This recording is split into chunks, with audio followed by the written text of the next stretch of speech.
Here we go.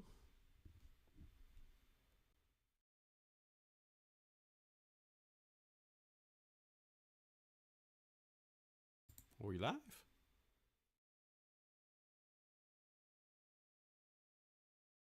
Can y'all see the screen? Uh-oh.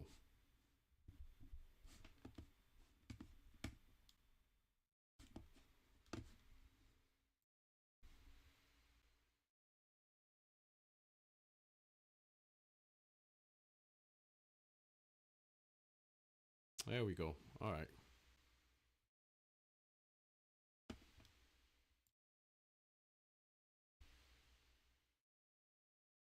What's up? What's up? Are we live, crew? Craig's in the Twilight Zone. What's up, chat? Welcome, my friends, my family, my fellow gamers. Your only friend is YouTube Streets Puerto77. And we are live with a special and final podcast of the year. That's why we're doing it on Monday. I hope the word got out, because tomorrow is Christmas Eve. And everybody's going to be doing a lot of busy stuff. I know I'm going to be busy tomorrow. My wife cooking. We both doing what we got to do to get ready and stuff like that.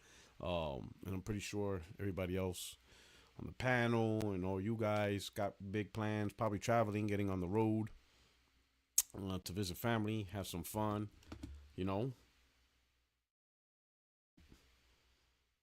So, so we do the podcast. I wasn't planning to have one, but I think, you know what, we could do it Monday. And last week we talked about it, and, they said they were cool with Monday and a half hour earlier. Craig asked for a half hour earlier.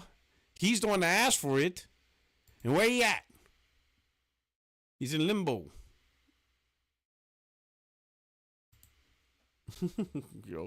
So we'll see what he's doing. He's probably messing with his side piece right now. Still waiting on, J Dub and Extreme and see what we got going on. But how are you guys doing? How's everything going? Hopefully, we'll have a good show. Got some good topics, a few good topics to kick off the year and stuff, right? Um, we'll just give Craig Harris and the guys a few more minutes. I'm here. I know you're here. You wanted the half hour earlier. We did this for you. This is what you wanted. You know what I'm saying? Good. Yeah. I haven't seen anything from JW. I hope everything's cool. Yeah. Extreme. Yeah, I thought Extreme would make it already. Hmm? Thought Extreme would already be here, to be honest with you. Yeah. Right. So, but it's all good, man. Life happens. Everybody got stuff to do. It's a busy season as for us. I would assume Australia celebrates Christmas. I don't know. Everything's backwards. Or maybe it's Christmas in June over there. I don't know. Yeah. Everything's backwards over there. Everything's opposite. That could be. Everything's opposite. You know what I'm saying? But how you doing, my brother? How's everything? I'm doing all right. Just got an email here from Sony. They'll be at CES officially, January 6th at 8 p.m. Eastern time. That's when they're going to have their announcement. So I expect to see more on that flying car that they are apparently working on with Porsche. So I'm excited. Flying car? Yeah, they have a flying car. Yeah, so I'm hoping to see that. That's why that flying car is in that video game. So that's why they showed that. I know they're doing that thing with Honda, whatever. Yeah. Honda's got the electronic thing. I think Porsche is actually trying to do a flying vehicle. So, but yeah. I'm doing well. Just glad I got that notification. But it's hard to believe it's January 6th. That's just like a week and a half away. So yeah. What are you trying to do? You trying to celebrate January 6th Insurrection Day or something? Oh, that's a holiday. It's CES, yeah. It's CES. When Vanilla Ice is attacked. Yeah, remember the J6? Is that what you're trying to do? Pretty much, yeah. Hey, I don't make the dates up. But yeah. Yeah, ready to go. But yeah, doing okay. Doing all right. So I've been playing Dragon Age and Reloaded DCS. I'm getting that new I'm supposed to get my headset tomorrow, the new Oh my God, what's it called? Flight, my new flight thing tomorrow. So I can be in VR. So Okay. that'll be fun. So downloaded some stuff on there. Just taking the F-14 out for a spin. Just the old time's sake. So And yeah. this is for the flight simulator. Yeah. This is for Mm. DCS Flight Sim. And Yeah. what is it, a new VR headset you bought? It's called Track IR. So so yeah, I'm excited about it. Oh, that's what you got for Christmas. That's what you got Yeah. yourself for Christmas. Yeah, it finally Man, came down to my price range.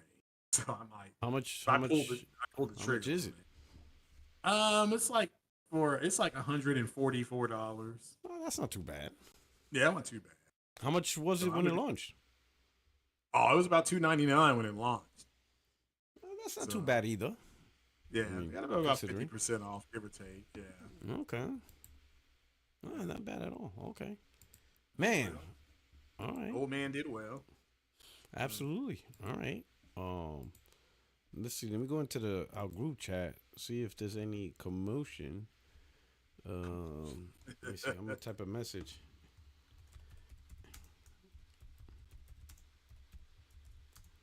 Let me see. Be raining tomorrow.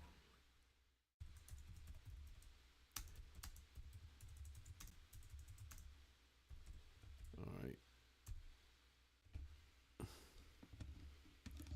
All right. All right. All right. And shout out to the chat. Thank you so much for rocking out. I hope everything goes well. I hope you guys have good plans for Christmas or the holidays, whatever you celebrate and stuff. And this is gonna be the last podcast for the year. Wow, 2024 really flew by. It did, yeah. This is insane. One good news I'll say. Trying to set up a one-on-one with Tim Dog on Oh Thursday. man. Oh, that'd Yeah, be cool. Yeah. so that might be the last live of the year, maybe. Mm-hmm. Um, Definitely won't be doing live next week because next week I'll be in Vegas. Well, yeah. What happens out there stays out Yeah, right. there. If I do something like a live, it won't be any earlier than Friday the 3rd. Mm-hmm. Um, might do something Sunday before I depart because I'm leaving to Vegas on the 30th. Yeah. And I'll be back the 3rd. But hopefully, that'll be a good showing. Getting Tim Dog, it'll be a one-on-one. Yeah. That'll be a Yeah, steal. that'll be a good way to end off the year. Mm-hmm. Good conversations with that. Looking forward to that. Yeah. So stay tuned for the time on that one. Mm-hmm. With Tim Dog kicking off the year with two New Yorkers, one Xbox, one PlayStation side, and gonna have some great combos, man. We're gonna reflect on it because I know them for years, and Mm-hmm. then look where we're at, Shout out to Charles Hawk. Thank you for the super chat. He says, I surfed Oceanside today. 10-foot waves up that way. Oh, that's Oh crazy. You're on man, 10 Oceanside. feet. Man, they're not Yeah. too far. I'm in Carlsbad. My man Charles Hawk is. I see a lot of surfers out there, man. They're crazy. And that water's cold. Like California beach water is Yeah. freezing compared to like East Coast. Even No, in I the prefer summer. the Atlantic. Yeah, I prefer the Yeah, Atlantic. Atlantic, Pacific. Well, here's the thing: Or the Pacific water Gulf. here Yeah. in the United States is cold. Yeah. Pacific in Okinawa is warm, but near the United States, wow! I remember I Yeah. dove inside the first. I still remember vividly the first time I went to the beach. It was 2021 actually because in 2020 everything was closed because of COVID. So the following year Yeah. everything opened up. Or was it 2020? No, when did I do it? I can't remember. But I just dove in and I'm like, yo, this water's freezing. Yo, it's crazy cold. Crazy cold. Crazy, crazy, crazy, crazy cold. Right? Yeah. So California water's cold, man. When I Yeah. see all the dudes, surfing. I remember at night, it was a couple of months ago, while ago. Me and my wife went to, and Charles probably knows, um, going towards Tamarack maybe.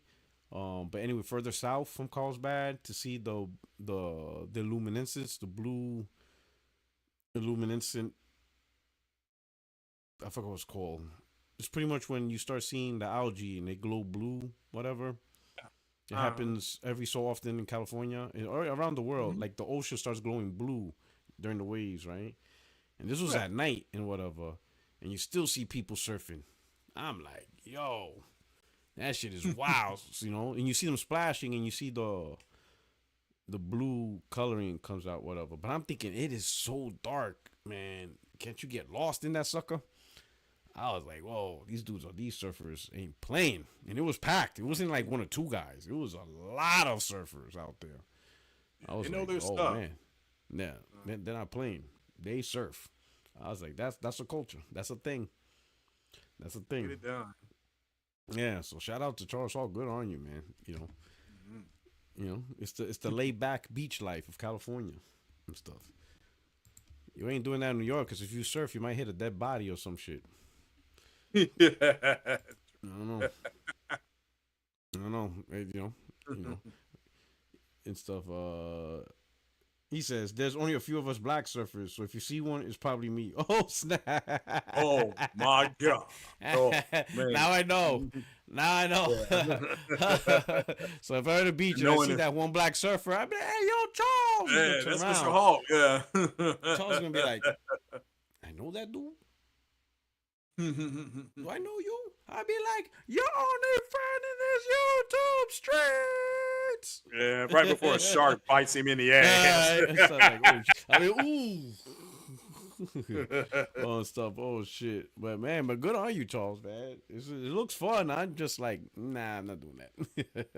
You guys are a special breed, of adventurers, It looks fun as hell. I enjoy watching the surfers because it's incredible.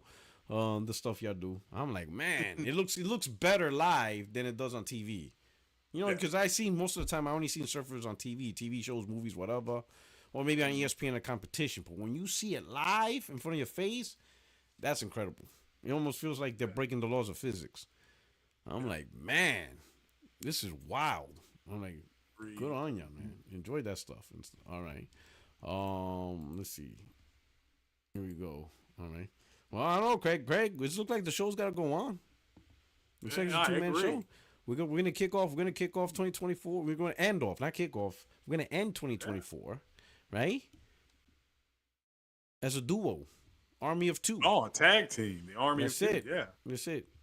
Pause. Watch it. Pause. Yeah. I know your freaky side. Pause. Yeah, somebody else just hopped on. The Brain, he just joined us. Who is he here? Oh, see. Here we go. The Judge. Yeah. What's up, Judge? We got the Judge up in here. The Brain. You know what I'm saying? Then let's get his mic situated and stuff like that, right?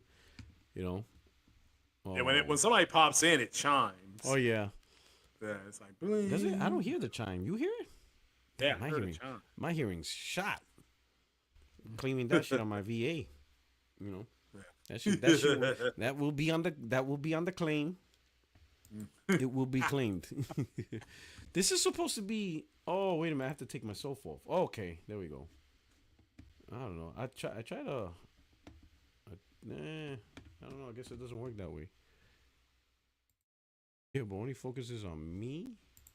Oh, I have to click. I want to click. We'll do it this way. I thought it would be automatic, like when the person talks. All right, we'll leave it like this. This way's better. Stuff like that. All right. Anyway, we got 3 people. Hey, yo, Judge. Are you up? You doing your thing? He's probably scrambling. Scrambling the jets. My man scrambling with his mic and all that stuff. All right.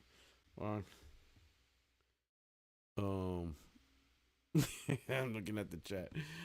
All right. Shout out to the chat. First off, I want to start out with thank you so much for rocking out. Hope you enjoyed this episode. This is the final episode, 60 frames for the year 2024. Like, wow, 2024 really, really blew by super fast, right? Mm-hmm. So we did a day earlier. I hope it wasn't too much of an inconvenience for everyone. But here we go. The show must go on, right? We got Craig Harris here. We got the Judge. We'd like to hear from the Judge. My brother. Hello. I don't know. Get his mic situated. I know. I sent out the Thundercat sign. Um, oh snap! J Dub said he out shopping last minute. Oh man, Oh man, that he's was terrible when I went uh, today. That was listen, horrible out I'm gonna be there. like, oh man, he's at the Ferrari dealership.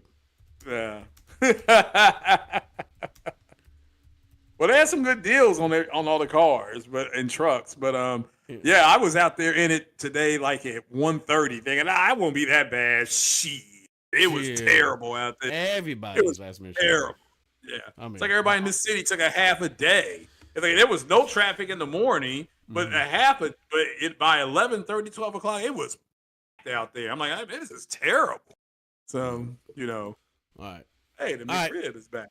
The McRib is back. Yeah, but it looks like I'm back. My J fault. Dub's doing last minute show. Oh man, the judge, what's going on, my brother? Man, I'm good, man. Shit, I was trying to get ready to make dinner, Oh, and prepare for tomorrow, cause I got 3 kids, and my one son he was born on Christmas Eve, and then my other son was born Christmas Day. So whoa, yeah, yeah. So it's a crazy time for us. whoa. So you got one son that's Christmas Eve, Hmm. and you got another son that's Christmas Day. Now, are you one of them parents? One gift counts as Christmas and birthday. Are you one of Nah, them parents? nah, I gotta be fair, man. It just hurt my pockets. That's all. Yeah. Oh man, so you got to save up like a whole year for this Yeah. week. Not to brag. I make enough money. I don't gotta do all of that. But Good. but at the same time though, I do gotta be what's the word I'm looking for? I gotta be disciplined, and they gotta be disciplined too because of it's like yeah, I won't get more gifts just because of your birthdays is right. Well, for my one son, it's the same day, but at the same time though too, I'm not going to spend $1,000 on each child just to make them happy because to me Yeah. that's not feasible. Yeah, absolutely, absolutely. Okay, man. All right. So we know you busy with that, busy week and stuff. Yeah. Really appreciate it. You coming through. During this busy season. Last podcast of the year. J Thank you. Dub's doing his shopping. You know what I'm saying? He's trying to pick out his new Ferrari to kick off 2025. And then we'll see what M's doing. I know it's early in the day for M. He might be busy, might be working and stuff like that, right? But really appreciate you guys coming through. Really appreciate the chat coming through. All right, hit the like button, share this out, and then we're just gonna kick it off. All right, we're gonna kick off the show. We'll start with the first topic, and it's just a topic that came out. Um, it's Dead Space 4. So let me read this for y'all. Dead Space 4. Dead Space creator confirms EA rejected plans for a fourth game.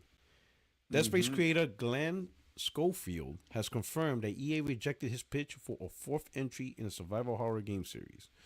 During an interview on the Dan Allen Gaming YouTube channel, Dead Space creator Glenn Schofield and fellow developers Christopher Stone and Brett Robbins offered an in-depth look at the development of the 2008 original. They shared details on the game design, physics, enemies, animations, marketing, and the challenges they faced during the creation process. They also discussed how they pitched Dead Space 4 to EA earlier this year. Schofield shared that him, Stone, and Robbins sat down with EA representatives to discuss the possibility of working on a Dead Space 4 earlier this year. However, according to them, the publisher didn't budge. The EA representative told the Dead Space creator that they weren't interested in pursuing a fourth entry at the time, but they appreciated the offer.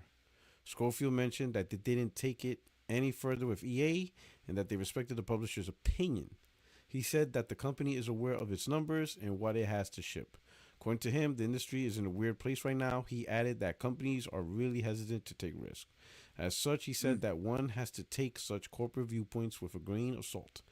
That such, he expressed some optimism, saying that maybe it would happen one day. The three creators are certainly on board for it, and they got some ideas on how to approach fourth entry in the Dead Space series. Going by recent turn of events, EA doesn't appear to be interested in pursuing the Dead Space franchise at all. Back in April, Motive Studio General Manager Patrick Klaus revealed that a group of developers from the studio, including the Dead Space remake project leads, had joined the teams at Criterion, DICE, and Ripple Effect to work on the next Battlefield title. And you can read about it here. So, I guess, you could cancel out Dead Space 4 in this conversation. So let me give my thoughts. I always said, I don't know, I guess I always said, I think I mentioned a few times, in my opinion, EA should sell off that franchise. EA is not built for that franchise. They, you know, either they have some insane expectations or they're just chasing something else. But when they first announced the Dead Space remake, I was hopeful, but I'm like, unless this game blows up like insane sales, which I doubt it's going to do that, because it's not like the remake was a complete overhaul, right? It's still pretty much Dead Space, better in every way. So if you never played Dead Space, play the remake. It's amazing, right? But I didn't see the game going to be selling off the chain, which would mean, I kind of felt EA is gonna write this off unless there's something ridiculous in sales, you know. Because, and the reason why I say that is because I remember when the franchise first launched. I think one of the games sold 7 million, and even then EA wasn't happy. It was some ridiculous sell, right? Like, it's sold really good by any other metric, but they just weren't happy. And I'm like, wow, this game sold this much and they're still not happy. Like, what? They expect 19 million or 30 million or something? Like, I don't know. So it wasn't. It was last gen, I would say, when the conversation came up, and maybe even gen before that, because Dead Space was really a PS3 gen game, right? Yeah. PS3, 360 Yeah. gen. So when 3 came out and the conversation about EA was done, but yet when I looked at the sales of the game, I'm like, this is not really bad sales, especially for a single player game. I was like, man, this franchise, they just need to give it up. Let somebody else take the risk and take it over. You know, who's willing to do it? You know, I would say like a Remedy would be good if be a multi-plat, right? Give it to Remedy. You know, sell it to Remedy. Let them buy it and let them see what they could do with it, right? Or another single player studio. I don't know. So, you know, we'll start with Craig, man. What do you think about this? You know, no Dead Space 4. I guess the space is still dying. Then, yeah, I thought the first game, which I never did play, a friend of mine, he swore by it because of the way they had the sound on there. He at the Oh time he had yeah. a big screen TV and all that kind of stuff, and he loved it. And they said it was really scary and it's a difficult game to play. So what he said, had a lot of jump scares, but he played Dead Space 2 and he was like, yeah, this is just too easy. Because I do remember, I think Dead Space is the game that EA had to come out and say, well, we made it easier. But I agree with you. It's those games are niche. They're niche games. And so I don't know why EA is expecting 10 million sales on a niche title. It'd be like Capcom saying Dino Crisis is gonna come out and it's gonna sell 15 million. It's like, it'll sell well, but 15 mil, that's a tall task. But it's unfortunate that I hate that it's not coming out because that's something less that I don't have to play. But like I said, I don't know why the space keeps dying. I mean, I do remember he said the end of Dead Space 1 would happen. And I'm thinking, oh, well, there probably won't be a Dead Space 2, but then they come back with Dead Space 2. But Mm-hmm. unfortunate, but again, I agree with you. Why they thought that a niche type of game was going to sell that much is beyond me. Beyond Mm. All right. Yeah. It just, so after Dead Space remake, once there was no rumors or energy about Dead Space remake 2 coming, that's when I was like, oh yeah, this Dead Space remake flopped, right? me. Yeah. And things like the game appearing on PS, like to me, once a game quickly goes onto PSN Plus as a free monthly game, or they I start did. exploring Game Pass options, Yeah. now they're just desperate to get whatever extra change, which just Yeah. means the sales didn't succeed. Which I'm like, Yeah, I man, it's a agree. remake. Like how much? Underperformed. Well, Yeah, see, there's a difference underperformed. between something flopping and then something underperforming. Yeah. So like the Superman trailer for WB, it's like at 230, 250 million views. So it's overperforming. But does that mean that Batman with Rob Pattinson in it, when it came out, it had like 50 million views? That means it flopped? No, it's just I just, I'm tired of people saying things that flopped, and it's kind of like it's okay to say something underperformed, but like Concord was a flop. Yeah. Oh Helldivers yeah. 2 is overperforming, so that's MLB The Show is performing as per the numbers that they always usually get. So, Mm-hmm. but the other games, I just, it's simple just to say, yeah, it flopped. I just think it underperformed. and we don't know what EA's number was. Like, we don't know what EA wanted this game to do, but it does. I agree. You can guess it when you don't. Like, you were just reading how they don't want to take risk. So that proves to you that, yeah, it probably did underperform. And that's why I said, you brought up Remedy. That's why I said the game Control for Remedy, it overperformed because they've already said there's going to be a sequel. So they're not going to spend, like you said, on the risk and how much money these AAA games cost. If you're not going to make a profit, they're not going to spend millions of dollars to get them fixed up. They're not going to do it. So have to wait and see. Okay. But it's disappointing. It is disappointing. All right. Hey, yo, Judge, what do you think about this? Right? Did you play? What was your thoughts on this whole thing? We're not gonna get a brand new Dead Space 4. I'm surprised. Before I get into this, because this is a survivor horror, and this it really isn't my brand of gaming. So to me, Dead Space is neither here nor there with me. But when I think of survivor horror, I think of course, Resident Evil being at the forefront of that, and then a close second would be Silent Hill. Now, with that being said, Craig brought up some points, and is exactly what I was thinking of. First of all, um, it kind of takes away from you like what wasn't that kind of the purpose of Callisto Protocol, like that being a spiritual successor of Dead Space. Like that's Yeah, at with least that's what I more thought. melee. Yeah, not with more Yeah, melee. Dead Space had a that was lot more more melee. projection. Yeah, but Callisto Protocol, same type of game with even the Yeah, camera was the same, placed the same. But yeah, somebody. Callisto Protocol had way more melee. Yeah, yeah, but I understand that. But they're more. But they're more.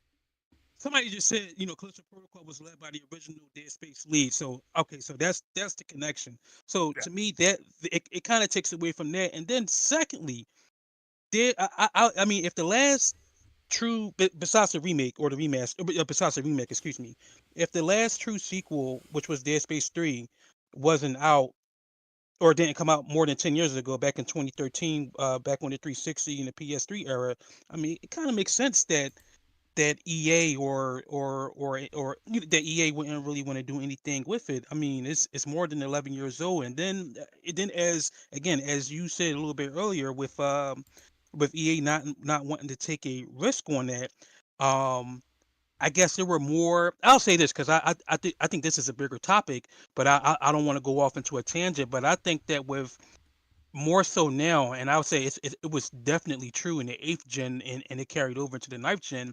You have developers that are more or less trying to find a sure thing that they can, make money off of. And I say that to say that there's just more shareholders.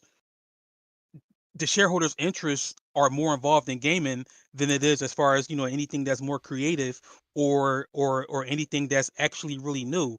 And I just state that just because of the fact that most of the games that are coming out now are more derivative of something that was out last gen or 2 gen or 3 gens ago. So I'm not surprised that that EA doesn't want to do anything with it. And then not only that, it's probably for the better because EA, they don't have that much of a good track record, when it comes down to treating games like very really hit or miss. The only people that's, in my opinion, the only people that's worse, or excuse me, the only publisher and developer that's worse than EA is Ubisoft. Mm. Mm. Yeah, as far as overvaluing their property, I don't disagree. It's Ubi always. I mean, I give credit. They tell those shareholders, we're gonna sell 15 million copies, and then they come out and sell 8 or 6, and it's like, well, They that's still underperform. good, but they overperform. So it's just Right, they under, crazy. right, Yeah, right. So it's unfortunate.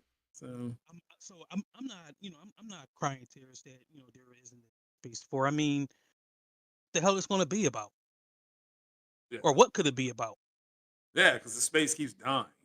It's like resistance. It's What's like up? resistance 3. It's like they kept on saying it's called Fall of Man. It's like, so man failed 3 times. I mean, Mm-hmm. come on, you gotta finish man off. So Well, it's like it's like the Empire Strike Back, and then you got yeah, the Return of Jedi. So you got to finish the yeah. story out. Oh yeah, I Uh, understand. Yeah, yeah.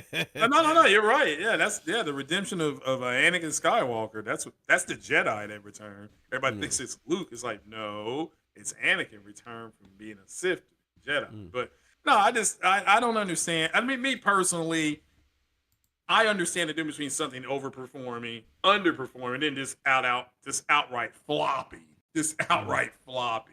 So, the movie Venom, the first Venom movie, overperformed. The third Venom movie came in under Venom 1, but it's not considered a flop. It came in right where the number they thought was going to be. The movie Black Panther overperformed. The second Black Panther movie performed right where they thought it was supposed to. It's like, well, no, it performed exactly where it should have performed. So, yeah. But I agree with what Brain was saying. It's too risky to spend tree fitty to create these games, and then they just don't do well. That's why I'm glad to see the game Exodus getting some love. I mean, I've been talking about it for over a year. Other people have too. Shout out to Mr. Holton and Paragon 7. All of them been following the game, and that's really good. But I'm just glad it is getting some early buzz, and that will help it because that game is expensive. You can just look at the pre alpha footage. That game is expensive to make. So we have to just keep our fingers crossed to make hopefully that it crosses the finish line and does well. Okay. All right. Extreme. Yo, I made it. Welcome aboard, my brother. Go. How are you guys? Hey, How are do you guys celebrate doing? Christmas in What's June? the topic? You celebrate Christmas in, In June or June. some shit? Yeah, you know what I'm saying? Everything's backwards down there. It's just like... Yeah, exactly. Actually, I play. that's exactly what we do. American education. American education at its finest. Oh, man. You know, the year is actually reversed for us. So, Oh, okay. yeah, this is January, It's we're January, going okay. backwards. You already have. It goes from December to January. Exactly. Hey, we're too busy trying to invade the Panama Canal. That's what's going on in American news right now. We want Oh, it yeah? back. Oh, yeah. You just like, but Before I'm you glad you hear start. yeah. What happened? Before you start, because you just said something that made me the news cycle and some of the outrageous stuff, like as far as wanting to buy Greenland or wanting to or wanting to evade the Panama Canal. This shit sounds like Cyberpunk 2077.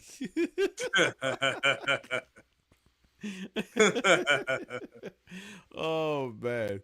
Well, anyway, hey, so the topic is Dead Space 4. Okay. To recap, the developers of the game were on a podcast and they, talking about the game, but ultimately, I ain't gonna say ultimately, but they talked about how they pitch an actual new entry, Dead Space 4 to EA, and EA's like, yeah, I'm not interested. Thanks for the offer, but yeah, no. Yeah. So so then I kind of added to that, where during the PS3 360 era, they had Dead Space 1, 2, and 3, and I remember reading EA was not happy with the sales, so they were done with it, right? And I'm like, man, and looking at the sales, it wasn't that bad. I just think they had like Square Enix level expectations. Yeah, right? Square Enix Energy. Yeah. Yeah, Square, right? And then they released a remake, right? And I think it sold a couple of million, but once again, what were they expecting, right? And with no talk of Dead Space Remake 2, I was like, yeah, this is once again, so in my opinion, I think like, man, I wish EA would just get rid of the property and probably put in somebody's hands that has more realistic expectations of that type of game and stuff like that, right? Yeah. But Dead Space 4 is dead in the water. They're not interested in it and stuff like that. So I don't know. You have any thoughts about that? Have you played Dead Space? You have any thoughts about EA? Are they the wrong company to have this game? I mean, look, EA is the wrong company to have most games, Just stay with football and FIFA. and EA Originals, because And- they brought us Hazelight, so they did good there. No, I haven't played Dead Space because I don't play horror games. But honestly, it doesn't surprise me. There's a few things going on. Missing out. Hold on, you and What? Judge, because he doesn't like horror games either. Man, Listen, out. fear is a negative emotion. I don't understand people that subject themselves to it. It's weird. It's really bizarre, actually. This would be like, like honestly, it would be like if a person literally went for torture. Like, what are you doing? It's building resiliency without the actual consequence. You know, And so and you know you learn to deal with fear in a safe environment over time. That way, when the day comes to really be afraid, you're like, I'm not afraid. I can make the right decision. You know, shit is like, that part of like your Marine training? Do they make you watch yeah, scary movies and you that go, like that's how I could survive. That's how I know I could survive a horror movie. Because in the heat of the moment, I'm not gonna make a stupid decision. They're not gonna be like, oh my god, let's run out the back. I'll be like, no, I'm gonna run on the main road. I'm good at running long distance, and I'm not gonna get lost. you're like The main you want your road is gonna sidelights take open. me to the next You want town. your sidelights. You want your sidelights open. You're like, I've got a I'm gonna be gun. like I this. can make. I can do something. I'm gonna be like down on the main road. I got no worries. I'm not gonna trip on a branch. I'm not gonna run to the tree. I'm not gonna accidentally run back to the house. No, just run down the main road. You'll be fine. That's it. That's the secret. But anyway, what you Hey, think about it? listen. You know, Yeah. So first of all, the remake, right? It didn't perform the way that people thought it was going to perform, which is something that I've listen. I support all remasters and remakes, regardless, of course, because those are good things, and I'm glad that it was well received, like critically and by the players. But I think a lot of people they look back at games, of like the PS3 era and a little bit earlier, and they think to themselves that those games are gonna win, and they're going to do well. For example, a lot of people now have been saying that, oh, there should be something like Crash Bandicoot or Spyro coming back, and I'm like, what the fuck are you guys talking about? Like that, oh, Astrobot did well. Now bring those other games back, and I'm like, Astrobot didn't do well. Like, are you talking? It got 1.5 million copies sold. Yeah, it's probably gonna sell another million because of the game of the year kind of like hype. But that's it. Like, this game is gonna sell maybe 5 million in 3 years. Like, this isn't something where you start, pitching your folks for like, yeah, let's start this movement. And I think I understand EA's point of view. Like, if you guys created Dead Space and it's good and it's well received and it's like, nominated, by many of the critical awards and everything like that, and people still only buy a few million, why would I make Dead Space 4? Like, where's the logic in that? I don't understand. So it's like I understand it. And listen, EA isn't Sony where they're going to let the creatives do whatever they feel like and everything, and they have some kind of like autonomy. Sometimes they've done that. They've got the EA originals, they've got Apex Legends. But let's face it, more often than not, and you have to go by what is most often than not, they're simply not they're simply not that guy. There are exceptions to that, but the rule is pretty firm. The rule is if it doesn't make money, especially FIFA type money, you are already, in the in the red. So yeah, not surprising, kind of a shame. I don't think that, I think that games like that need to exist, right? Because not every game has to appeal to me. So I have no issue with the idea of the game, and I'm sure it would have been a great game. But you guys have to kind of remember who these companies are, and EA is not that guy. EA is not going to put up, another 100 to 200 million dollars on a project that's going to sell what, you know, 6 million copies. It's not going to do that. Yeah, I agree. you know, It's a it- niche title. It's horror. The horror genre, even though it made a very good comeback, I thought with Capcom doing Resident Evil, and you had Silent Hill 2, the remake did well. The other game, the good grief, Until Dawn. I mean, horror has made it's successful, has come back, but it's still Yeah, niche. Yeah, it is still yeah. niche, titles. And Right? I think that if Dead Space Remake has sold 10 million copies plus, you would have seen Dead Space, Remake 2 greenlit immediately. So it's like at the same time, the market, the consumers, the clients that we are, we also have to take responsibility. People didn't show up for it in the massive numbers that would have easily, greenlit the successor. So you have to also be like, yeah, you didn't show up for it. You say you want it. It's a little bit like the Last Guardian remakes, and all of those other like remasters of PS3 games, onto PS4, where people kept going like, "Oh my God, yes, I want this, I want this," and then they sold like 200,000 copies. you know. So it's like you're not getting a sequel because people are like, oh, we want the Last Guardian too. I'm like, I don't like. I didn't support it, and I won't support the next one. So we also have to be honest about what it is that sells. People, you know, they say they want Dead Space, but evidently not enough of them do. Let me look up Dead Space remake sales. I'm wondering how far off the mark is it? Oh, okay. It says if you're just wondering, broken the A through AAA development situation, Dead Space remake sold 2 million copies. Yeah, Ah, that's About pretty one never of gonna good. happen. Uh, Never gonna happen. Yeah, never gonna get it. Never ah, gonna get it. yeah, that is the conversation. Just quick research. Supposedly, expectation was 5 million, which is really decent. It's not too exaggerated. You know, Yeah. so it's not Yeah, like they were 5 million is not Square Enix. Yeah, yeah, they're like not that. no. Yeah, they're not expecting 10 million. 5 million. Um, okay, I could say kind of reasonable.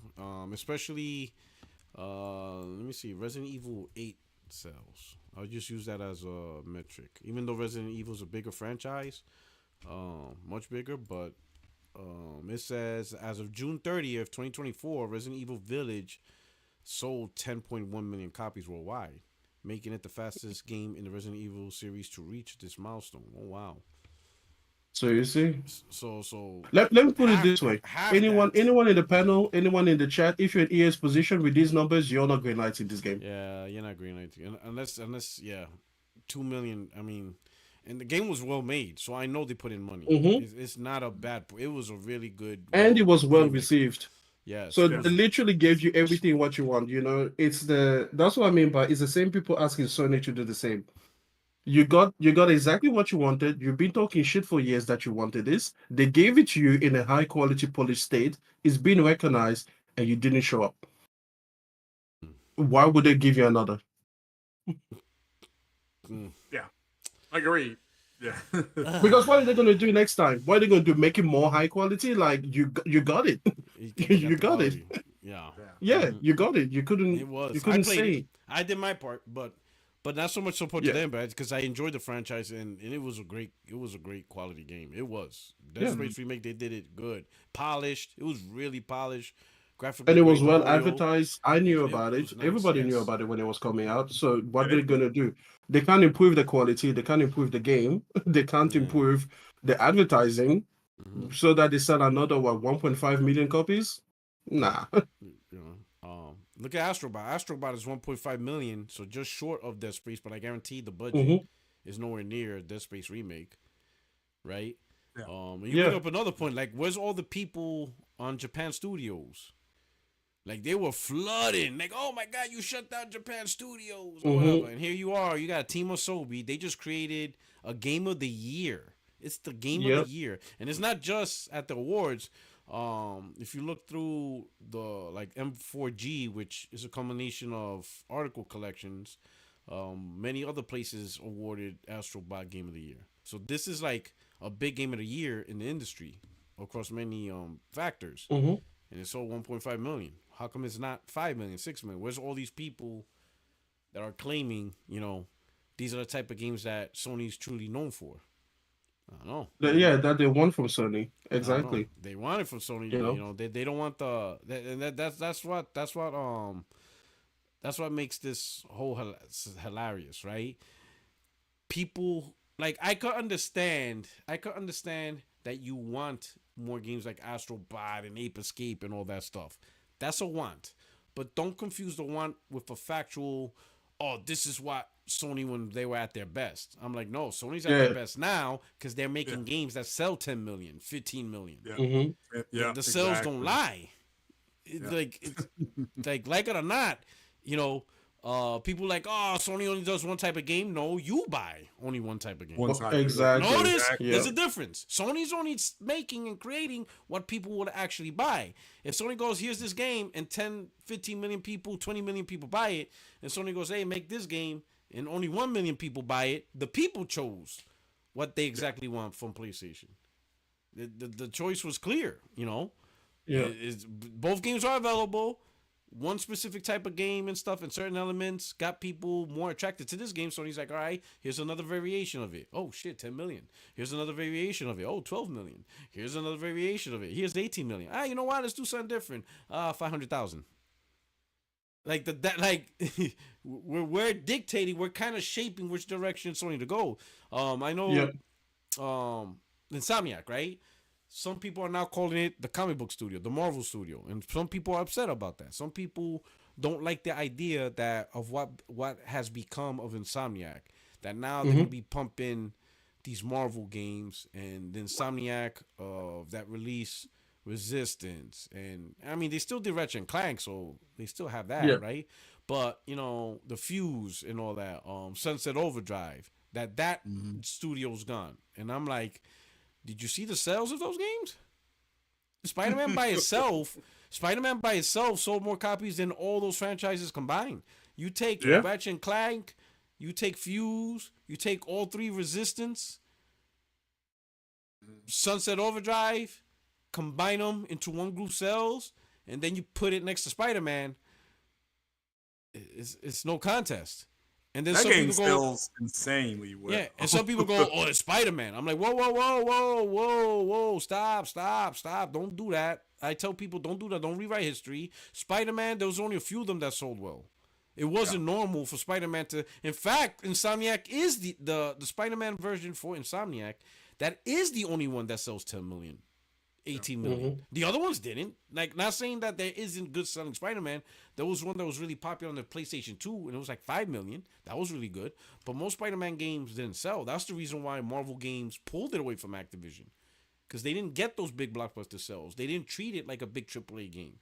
They just didn't treat the IP that way. They wanted somebody to actually make the IP where you can put it next to a God of War, where you can put it next to a Halo and Gears. It's not just a throwaway character anytime a movie comes out. And Insomniac did that. Insomniac made it one of the top games in the industry, a big seller, 20 million seller and so, right? So it's huge, right? So it's not the normal Spider-Man. Most comic book games don't sell. It was really Rocksteady who broke ground with that mentality. They were the first innovators, and maybe innovators is a bad word, but they were really the first ones to say a comic book can be treated like a Game of the Year caliber game if you treat it that way. And they did that with Arkham Asylum. And they actually broke ground on how we should look at comic book games and these IPs. And they broke ground on that. So, you know, so they ran. And let's just say the combat system in Spider-Man, especially the first one, was very close, you know? Yeah. It was more fluid and quicker, but it was very heavily inspired by Arkham. Yeah. You know, so Rocksteady broke ground into the AAA Game of the Year level conversation with Arkham Asylum. And, you know, Insomniac ran with it. And that's how it is. But that's just what it is. Insomniac's more successful than ever. And watch Wolverine blow up to levels never before seen in comic book. We have Wolverine games, but watch this one just go insane. 10 million's easy. This game's gonna sell 10 million easy, right? It's gonna be incredible. It'll sell that. Yeah, I think it'll do 3 million the first day. Yo, it's gonna be it's gonna be incredible. It's gonna be insane what they're gonna do, right? So I get it, man. And you know, and sometimes, you know, like you said, you know, it depends also who owns the IP. A game like Dead Space, even though it was EA as a publisher, it got created under its belt. Sometimes, you know, it's not what is sold, it's who sells it, you know. Maybe the franchise should, well, I can't even say, I know I said Remedy, but hell, their own games don't even sell that much. Control did, though. Control did phenomenal. Control did well, yeah. I don't know what it is about Alan Wake that don't sell well. I'll be honest, I didn't like the first one. I didn't play the second one. It's a niche game. Control did phenomenal. Yeah. Yeah, right? But I think everything culminated in Control. But Alan Wake is a niche game. They were, because I played the first one. I was running away from Dark Shadows. I'm like, what am I doing? And then I asked somebody when I bought Alan Wake 2, I said, do I need to finish Alan Wake 1? They were like, nah, it's not really connected. I said, okay. But I think Alan Wake 2 and Control 2 will have some type of symmetry. But I agree. I mean, it's so story-wise, they're heavily connected, but you don't need to finish the first one. The thing is, I would just talk about the type of storytelling that Control has, and it is horror. And I think that you know, horror fans, it's a genre that's hard to write, and they appreciate a good story, something that they can actually sink their teeth into. It doesn't even have to be like that deep, but I just think that Alan Wake it's a little bit too much for most people. Most gamers already don't read, so like I don't know what kind of like literacy level they think that these gamers have. So whatever. All right. Let me do some super check. Glassdoor Gamer says Astrobot probably much cheaper to develop than other Sony games. They are going to milk that even with lower sales because of the profit margins. That's a very valid that's true. excuse. I don't think Astrobot was a very big budget. Question: is it called Astrobot or I Am Astrobot? Because that song just keeps saying I Am Astrobot. What would it be called? I Am Astrobot. I don't know. That's what it keeps saying in the song. Keeps on saying it's Astrobot. Oh, but that's I don't know. I guess I don't know. The game is just Astrobot. It's Astrobot. Okay, that's cool. That's cool. Yeah. Wait, you haven't played it? Me? Astrobot? No, nah. But I'm not a platform guy. But I heard nothing but great things. Nothing but great things. I mean, listen. I think it's the best platformer that I've ever played. Man, here we go. Nintendo fans. What did I say? Nintendo fans coming after you, dog. Don't I disrespect said Mario. I've ever played. They don't even know if I played the Mario. It don't matter. You will submit to Mario, even if you didn't play it. You will. Listen. I'm not getting the smoke for you. That's it. You're leaving me out to dry. Coming. That's it. Nintendo's coming for you, bro. Even if you didn't play Mario, you better show some respect to the plumber. Hey, listen. They're gonna get that Drano after you, bro. That liquid pump is coming. Oh man. You know what? I don't even want this fight. I have the utmost respect for Mario. So I'm not even gonna like say anything slick. Mario is great, There you go. Games like Astrobot wouldn't happen without Mario. There you It's go. not even There about that. There you go. I'm not even here. Here to do all that. It's not even about that. Woo! The Nintendo sign was up in the sky. They were ready to come. Nah. They're coming for you, boy. Nah, pay homage. not even. This is not the fight. This is not the fight we're having. It's not worth it. You know what? Nah. Have you noticed that I actually have a bad opinion about Nintendo? Like I'm cool with Nintendo.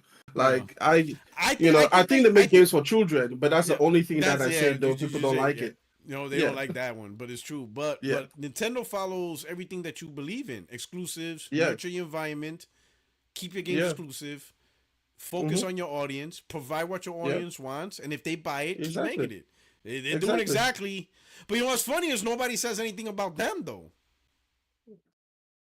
They're gonna go there and do PC next year. Mario and Zelda at a cyclic rate. They will pump that game. Pump.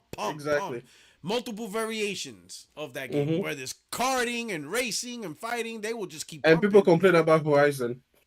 That I've had too much Horizon, and I'm like, what? You had 2 main games? That was it? You were like, nah, too much. It's oversaturated. Oh man. But it's insane and stuff like that, right? Oh, Brian is. I'm not scared of Nintendo. I just don't have anything to fight for. Like I'm on your side. What do you mean? Like, do it. Sell the Switch. Sell the Switch for $1,000.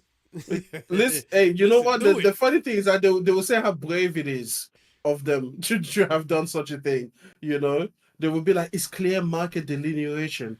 Now you know exactly where you stand.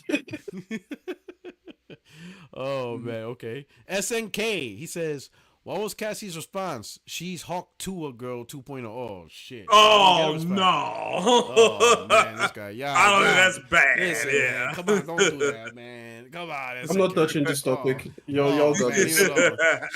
She'll probably respond in another video and stuff like that. Right? But I was gonna leave it alone. I was not gonna make a video on that. But of course, we have the people on the hit me up in the DMs.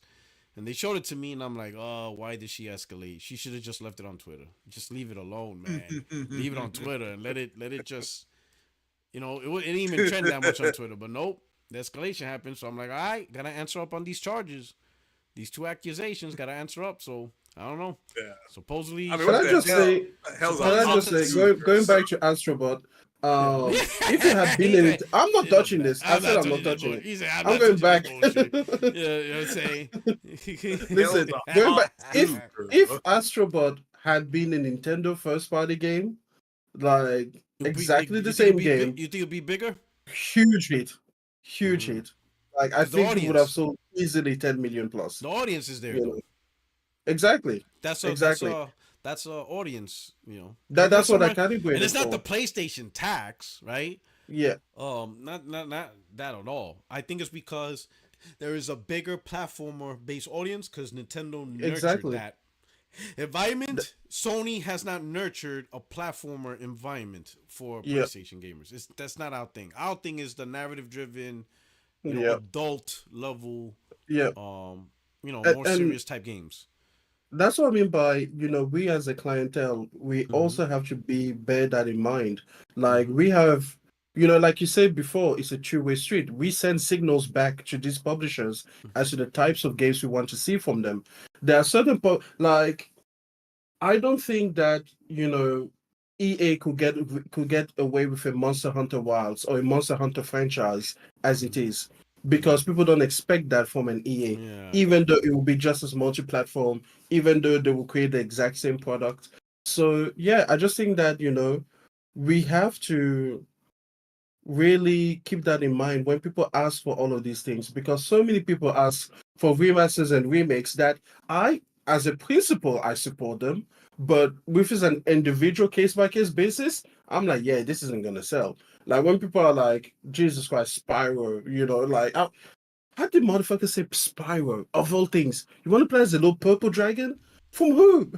From who? Activision on the Xbox? Like, what are you doing? Like, do you just get like rose tinted glasses and think that they're just gonna hand the IP back to a studio that cares? And even then, who's gonna shop for Spyro? Remember when the Spyro remastered thing just came out recently? It was the exact same thing. People were like, "Oh my god, Spyro!" And I was like, "Really, Spyro? Like, Mm-hmm. what are we doing? Like, you might as well create like the Teletubbies remake. Are you gonna go and watch that? Like, Oh man. what are you doing?" you know, I know. So that's you bring up a good point because with the 30th anniversary, Sean Layton and other PlayStation execs, they run down their whole history. The Sean Layton interview was a good one because he mentioned the beginning of PlayStation, the whole Yeah. thing, how it formed up. And they're saying the first year they will greenlight almost any project, right? Because they Yeah, didn't know what to actually yeah, release. Like, you don't know. yeah. So a lot of the conversations of, man, PlayStation, you know, especially the It's so purists. creative, so They're diverse. so Yeah, creative. They're so creative. This is yeah. what PlayStation is best. No, is that they didn't know what to say yes or They were no to. ignorant. So they just say yes to everything. Yeah, And I don't exactly. think, and that's a great interview for people to understand. Oh, PlayStation was at its best. That's only because PlayStation said yes to everything. That doesn't mean everything they said yes to was successful. They just didn't Yeah. know. They weren't a gaming company to that level. They were in their formative years. So he's like, they pushed out. Yes, sure. He says we released Jumping Flash, and he's like, I don't even know what that game is about.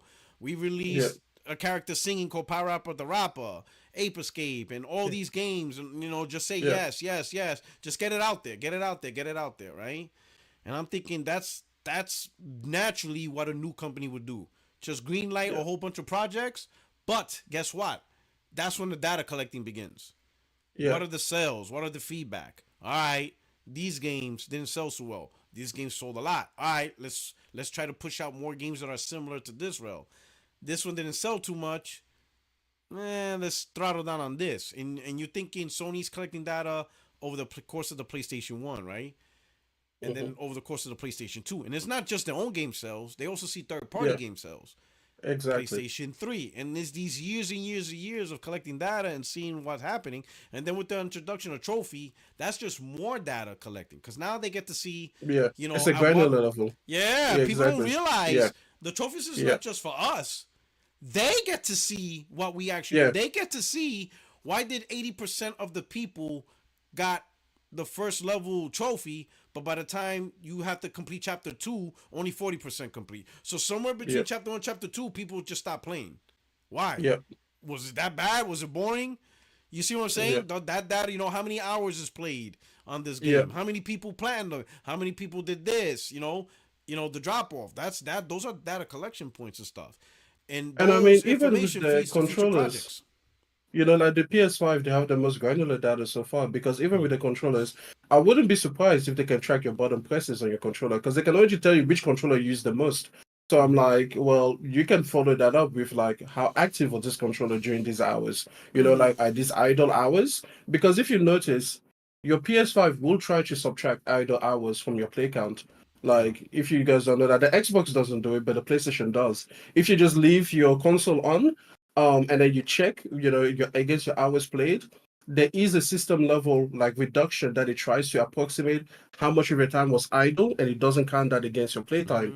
So Mm. it's like they know So when your controller is active, so they you can can't tell. overinflate. You can't overinflate your Exactly, hours. You can't exactly. put So they like. can tell when you got bored and you were just like, nah, I And you fell know what's asleep. funny? You see it on an Xbox. You see people be like, "Oh, they got 2,000 hours on a single play game," Yeah, but then the achievements is like one achievement. Like how you play yeah. the game for so many Like they didn't hours, walk out of the tutorial level. and You're you like, got what? 10. You got 10 points the whole game. They They're like like, that's I weird. loved it That's in there so impossible. much.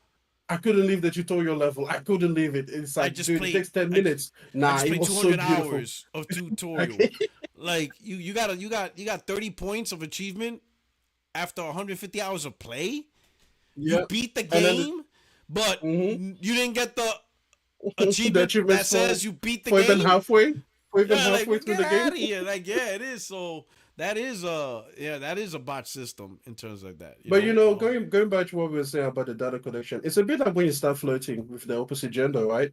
Like, or I guess flirting with any person. But when you're just at the beginning, like when you're like 13, 14, and you're trying to flirt, you'll accept any strategy. Like anyone could come and tell you that this is the way you approach girl, and you're gonna give it a go. You don't know what works.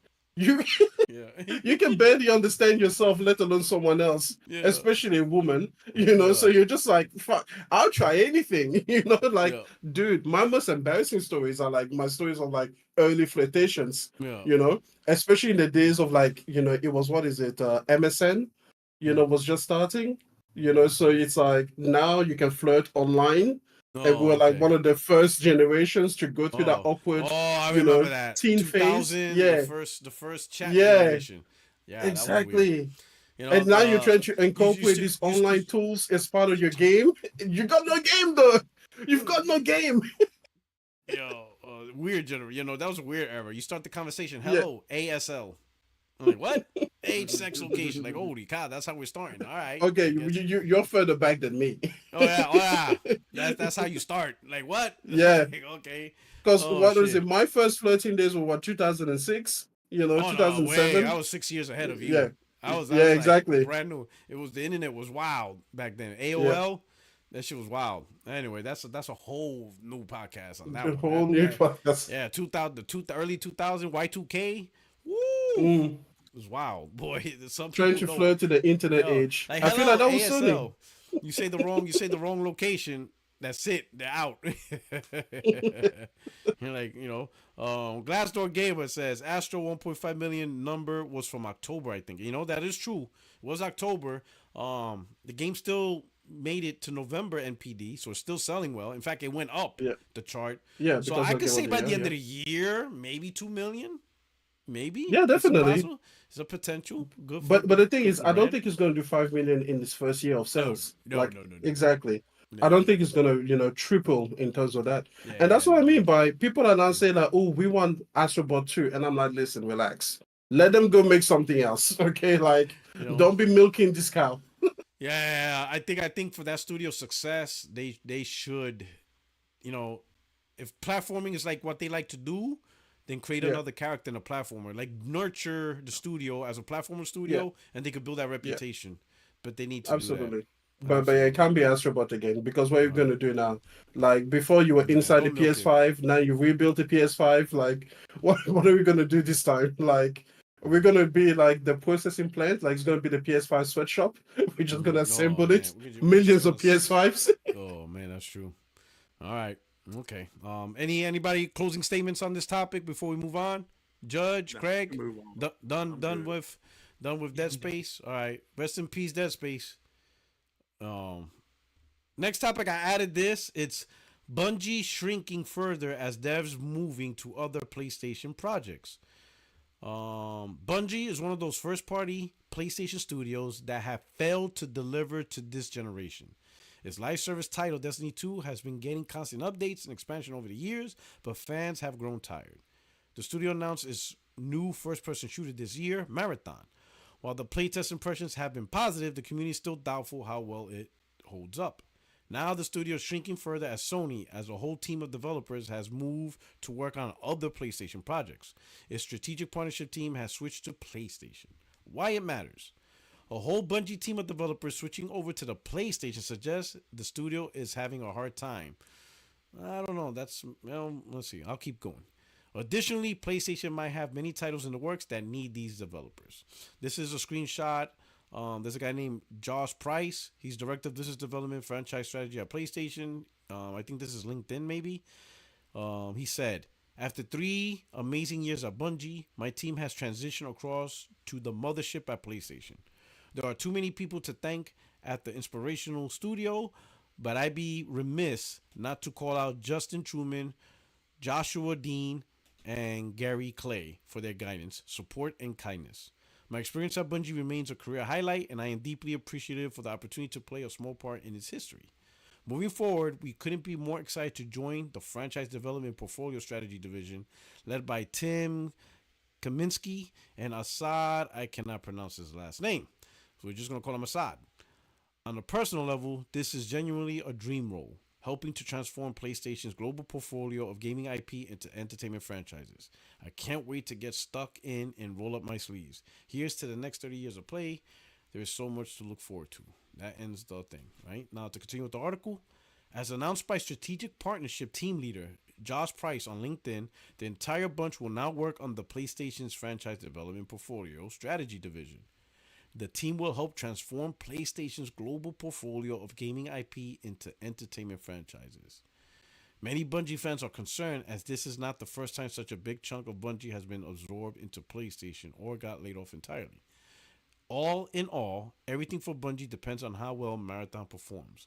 The studio was also recently in the spotlight for hiring fans to work on its games for less pay, which caused further criticism. Do you think such a huge part of Bungie joining PlayStation's major division is a sign of many things to come, or is it a nothing burger?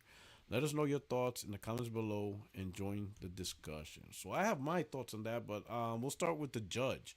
What do you think about this? So you have Bungie, they were whole. Now Sony's like, all right, this big group of developers, you're no longer part of Bungie.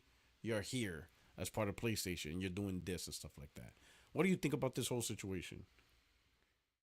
Man, that sounds like corporate restructuring to me 101. Okay. I am not surprised to hear that whatsoever. Now, if Bungie had a killer app, and I don't know if Destiny is truly their killer app, maybe this would not have happened. But if I recall correctly, a couple of years ago, didn't wasn't Bungie being wasn't certain parts of Bungie being merged in with Sony? And secondly, if I recall correctly, wasn't Bungie originally there to help Sony um um help them make their online or multiplayer games more robust or more efficient, for lack of a for a better term? Um, I don't want to say that Bungie been winging it, and I'm actually looking forward to Bungie coming out with Marathon. I do want to see Bungie do that, but at the same time, as far as if I said this before, either a year ago or so, I said when Bungie was acquired by Sony and Vapor, and Sony acquired them for $3.5 billion, something around that range.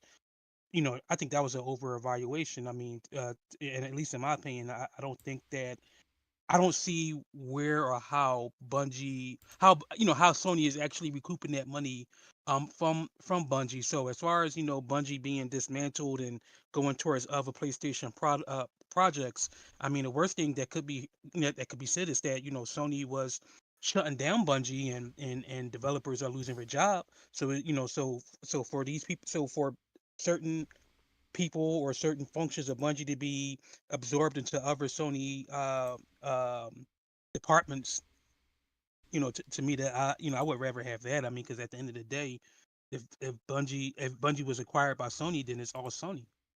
Okay.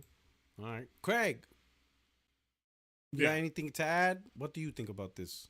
What's Oh, well, I mean, I think it's I mean, I have to wait and see what happens. I still think getting Bungie was a good idea, and they put a poison pill in there. The What's funny is that the Killzone games that people told me, at PlayStations, there was they Sony dubbed that the Halo killer. So they went out and they bought the company Destiny that actually did kill Halo.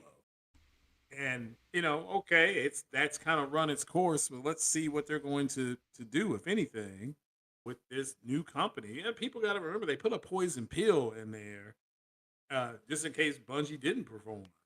So now they have the company, and yeah, we'll have to wait and see what turns out. I'm excited to see what they end up doing. And yes, I'm looking forward to seeing I think they're making Marathon. I'll look at Marathon and give it a go. Maybe to wait and see what it's about. okay? All right. All right. Extreme. What are your thoughts? Yo, but listen, when it comes to Bungie, you know that all of that money was worth it. They saved Naughty Dog, so of course we don't have to worry about the financials of that decision. However, when it comes to, this team reshuffling, isn't this exactly what they announced the other time when they said that the creative executive team was going? Isn't this just like a repeated news cycle, or did something else happen? I think they're furthering the. This is a recent one, so it could be additional Okay. movement and stuff like that. Because I remember Yeah. a few months ago there was already Yeah. talk about a new studio. So I think Exactly. this is. So Yeah. I think the concern is even further picking apart, or they're Okay. finalizing. Maybe what we got Yeah. was the Because it just concept, sounds like and it just sounds now like they the got the continuation specific. of what we already got. So Yeah. yeah, listen, I don't think there's much news to be had here. Obviously, we can speculate about the state of Bungie, but I think that the same people that write these articles right now, where it's all doom and gloom, if Marathon and other Bungie projects are actually successful, they're going to come back and tell you how they knew it all along and it was all great, So I would say don't get too worked up about it. Wait a few months, see what happens. See what Marathon is when they show it, properly next time and they give us a gameplay presentation, and then just be on a wait and see approach, because otherwise you're just kind of talking, speculating things. Um, yeah, I don't know. I don't know. I don't think there's much to say as of yet. I think we have to wait for further development. I do have a theory, right, on Mm. this whole thing, right? Um, and again, this is gonna be my tinfoil hat movement, my tinfoil hat moment. I'm gonna Bungie pull my own. sabotaging Okay, PlayStation. okay, yeah, all right. This is the sabotage is happening Yeah, now. the Now sabotage is they're infecting happening. like a virus across Where's all of Chaos Sony. Lounge when I'm here? How Yeah, come they man. don't ever Oh come when man, I you show missed up? it. You missed I've it, been brother, man. I've been here for like 100 episodes. That's what No you were one waiting comes. for. The one day I'm not here. No, but here's my theory, right? Sony acquired Bungie, but with stipulations, which made the transition real smooth. It was terms both sides agreed to, and the biggest stipulation was they have to remain multi-plat, which is why Marathon's coming to Xbox. That was part of the Yeah. deal, and part of the deal was any future games Bungie makes, it's gonna be multi-plat. And hmm Sony's like, "Yep, any future games you make will be multi-plat." Hint, hint. You You're, make. you're you're saying they're saying that they pulled the You make. Rumpelstiltskin. That's the words. We're saying the words. Any game Bungie makes, we will agree must be multi-plat on Xbox, PC. You are exactly right, Bungie. Sign the deal. We promise. Every game you make, we will hold you to that word. If you make it as Bungie, it's gonna be on Xbox. Honest Abe. And Bungie signed the deal.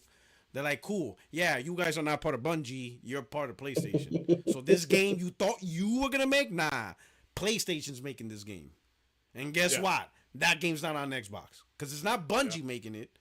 Sure, it's former PlayStation employees making it. from Bungie, but the key Yeah, word is former. You're the former employee. You are now a PlayStation employee, and no one said we have to make PlayStation games for Xbox.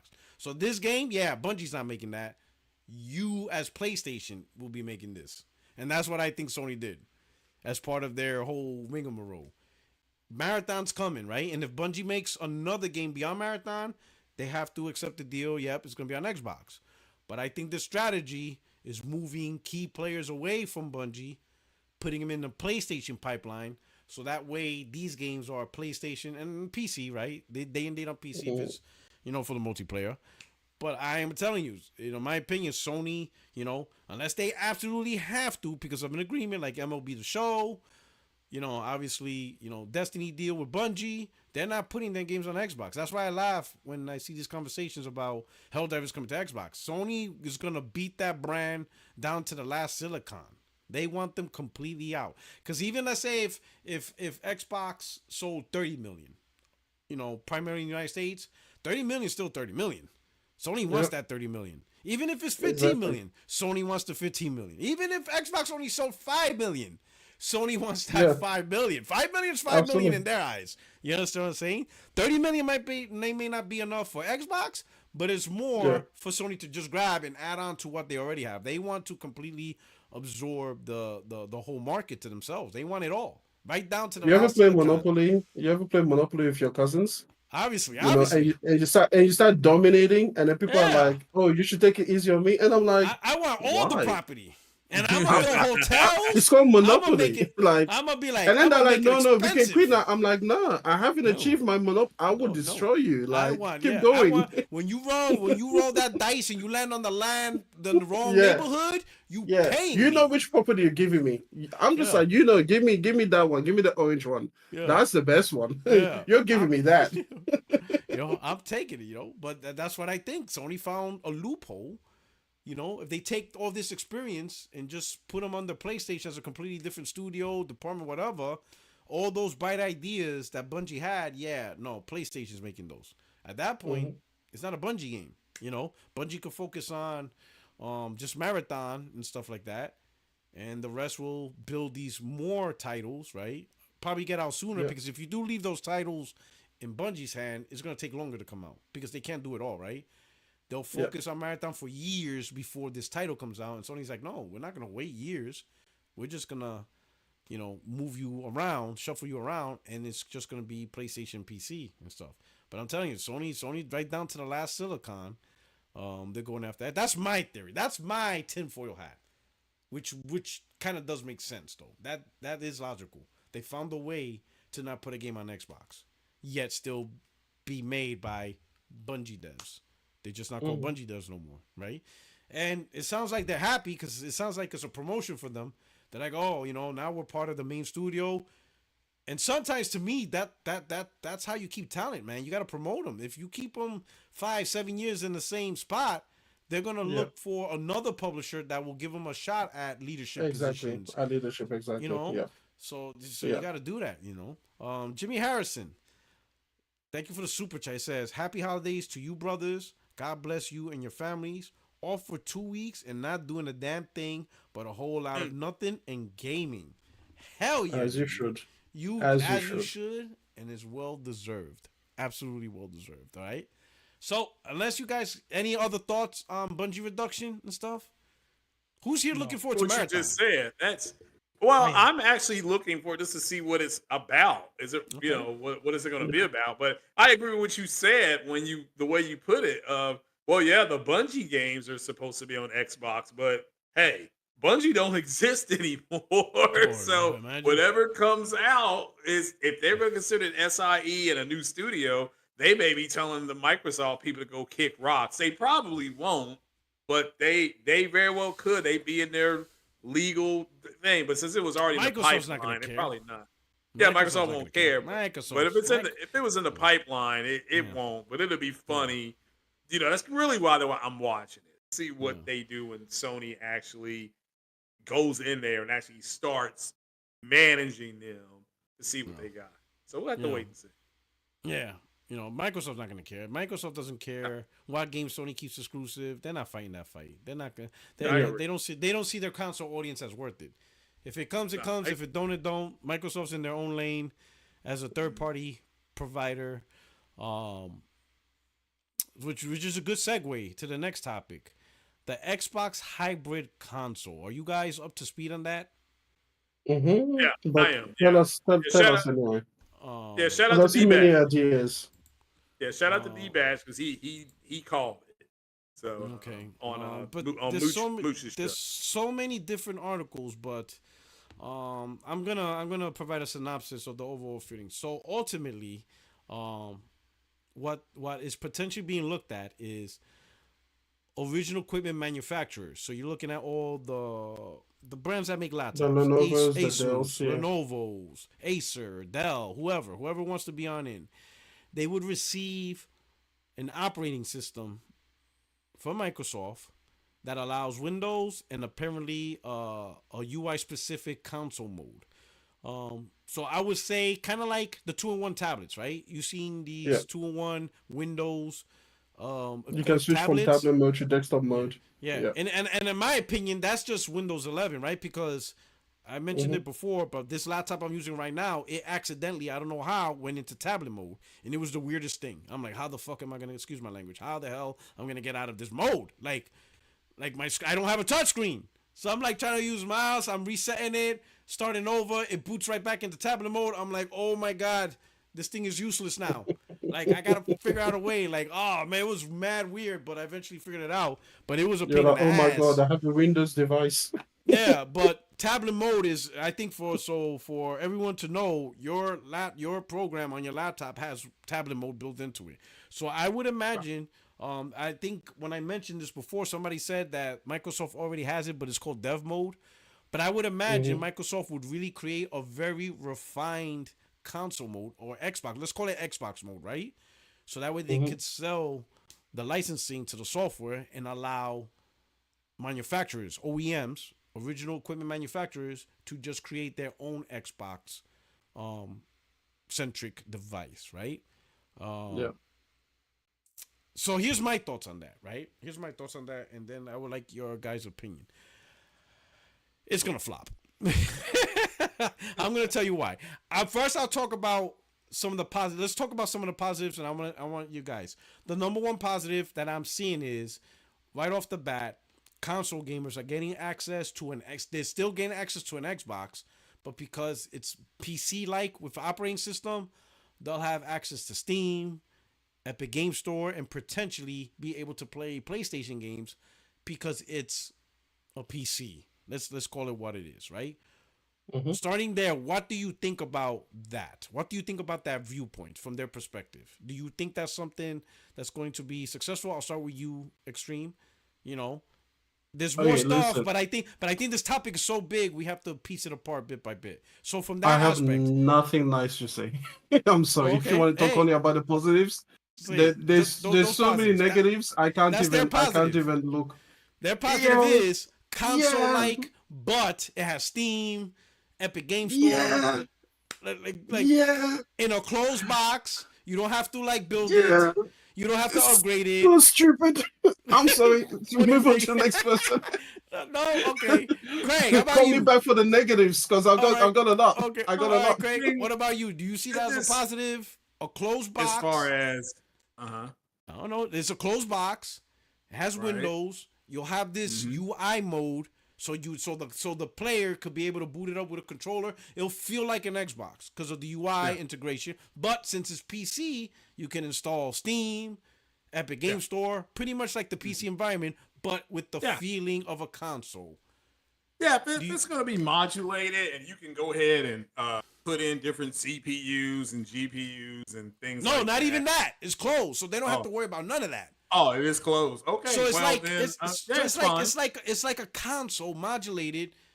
You just buy the box, everything works, but now you have Everything the advantages works, of installing Steam. And I just say it's Epic just a Game Steam Store. machine. That's fine. Yeah, so it's just a Steam machine that runs Epic, and I guess they'll be finally able to say. They will finally be able to say, "Oh well, look, I don't need a PlayStation to play PlayStation games because I can download them on this and play them." That's what they're on saying. What is now going to be, as you said, what's now going to be an Xbox, or is considered an Xbox because it has the Xbox UI or Windows on it. And it's just, it sounds like a glorified Steam machine. That's what it sounds like. But I guess what is the positive? That's it. I mean, you will be able to buy one machine and then log into Steam, log into Epic, whoever else, maybe even the PlayStation Store, maybe, who knows what they're going to have on there. But I would like to see there's a reason why Sony wanted people to log in via on the PC via their store and or whatever, use a PSN or something like that. So um, that's crazy, Okay. But again, I don't have a bad thing to say because the PS5 Pro is my last console. I'm consoled out. Maybe I'll get Really? the Nintendo. Yeah, I mean, there's just about the only thing that's left. I mean, from what I forever? understand- Like, you're done with console Yeah, gaming? done. Like, no, like No, next gen, yeah. PlayStation 6 comes out. Nope. Not getting it. No. Oh. No, and again, I understand what it's going to have. A lot of AI, much better ray tracing, a better CPU. There's nothing wrong with those things. But You're at going this, to I mean, PC? we can have 8K. Now, the PlayStation Pro does 8K. The PlayStation 4 does 4K. It does all your upscaling. The PSSR is going to get better. What Mark Cerny was saying, at least at the Digital Foundry interview, and that's what I always thought. And there's nothing wrong with getting a PS6, but that's not going to come to maybe 2028, maybe. Wait, are you getting a PC next generation then? Like this is it? You're just Well, he migrating? already has a PC, right? You already have a PC. So you're just gonna play on PC, no more No, consoles. no, it's. I'm not saying I'm getting rid of my console. I'm simply saying that this is the last console I'm buying. So, That's maybe what I'm the- saying is that going forward, like beyond 2030, you will just be Right. playing on like new games on PC. Well, no, I'll still be playing on the PS5 Pro will work. It's gonna. I mean, they designed it to go. Well, For, there's gonna Greg, be why a are you certain- making this difficult? I New know. games. Like, bro, are you gonna there's play gonna- them on there's gonna be a PC? point Are you you don't get- stopping playing? Like, Like, what are there's you doing? You know your console's not gonna stop working. Greg, there's gonna be a point where the games don't come out on PS5 Pro anymore. So at that point, all those yeah, games well, that'll be, PC. then yeah. What What do you mean all day? Yeah, what do you think I was talking about? Yeah. No, that won't be for a while. So that's way down the road with it. But no, I'm good. My with man mine. thought Okay, he's gonna have in 2040. that's What are you gonna play? That's gonna be that's the longest cross gen ever, bro. 2055, they still making games on the PS5 Pro. Oh Let us shit! make games. Yeah, but no, you're already getting 60 frames per second. In the PlayStation 7 generation, where are we gonna find you? Where? I won't be getting a Pro. PS7. I'll be in the PS5 Pro. Yeah, it's still Yeah, working. I'll It's play still on my working, Pro. Manuel. Still good. It's still working. Oh, working. It's still that would be insane. That would be And the insane. CD All is right. still working. But nah, shout out to but so it doesn't affect me because I certainly hope if they want to finally be able to say, oh look, we have an Xbox, we have an Xbox controller, and we're playing these PlayStation games, because that's what they want to be able to say.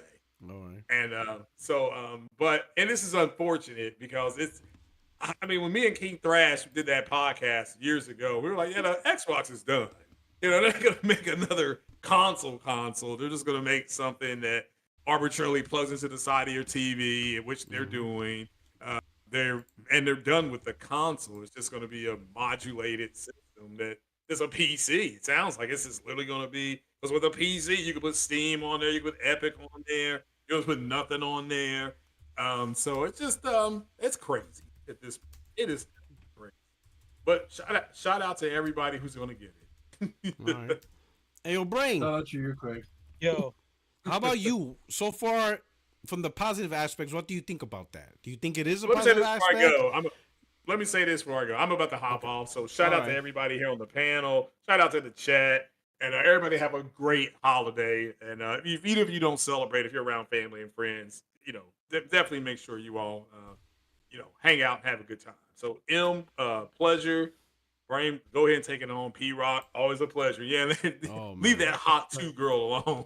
Oh shit! Here we go. Oh, man. All right, then shout out to J-Dub as well. Yeah. Maybe he'll take me a ride on his Ferrari. I can get my scrub on.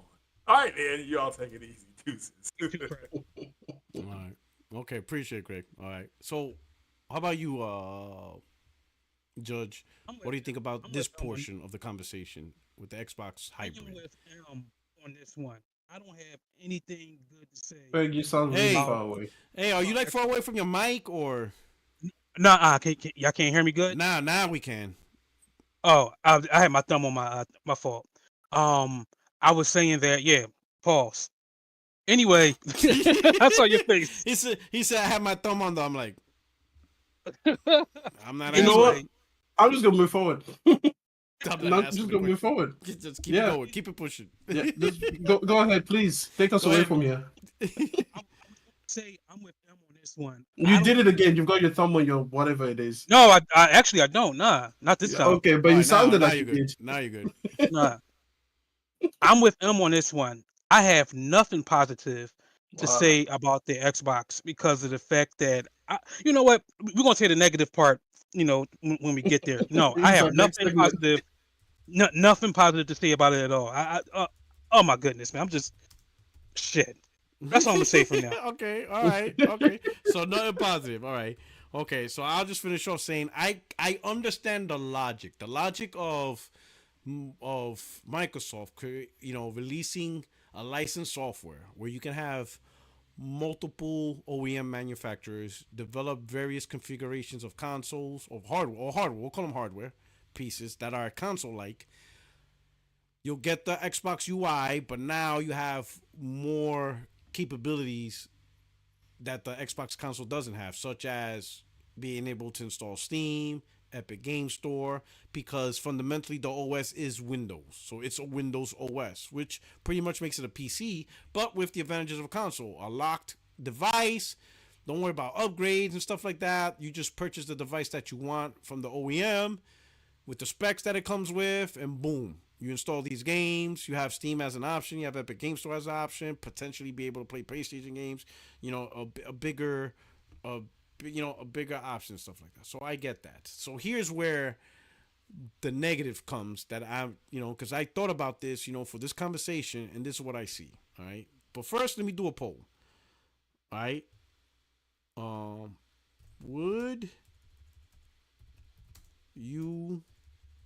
would you buy an Xbox hybrid console? We'll call it hybrid console. Yes, Yes or no, no? and fuck no. Yes, no, fuck no. Yeah, yes, no, F no. Yeah, there you go. Okay, Yes, I don't no, have a F no. positive thing to say, but I do have a neutral thing to say before we Okay, go on to the so we'll start negatives. neutral. All right, we'll start there. Yeah, here's a neutral. Um, this is very similar to the Steam machine.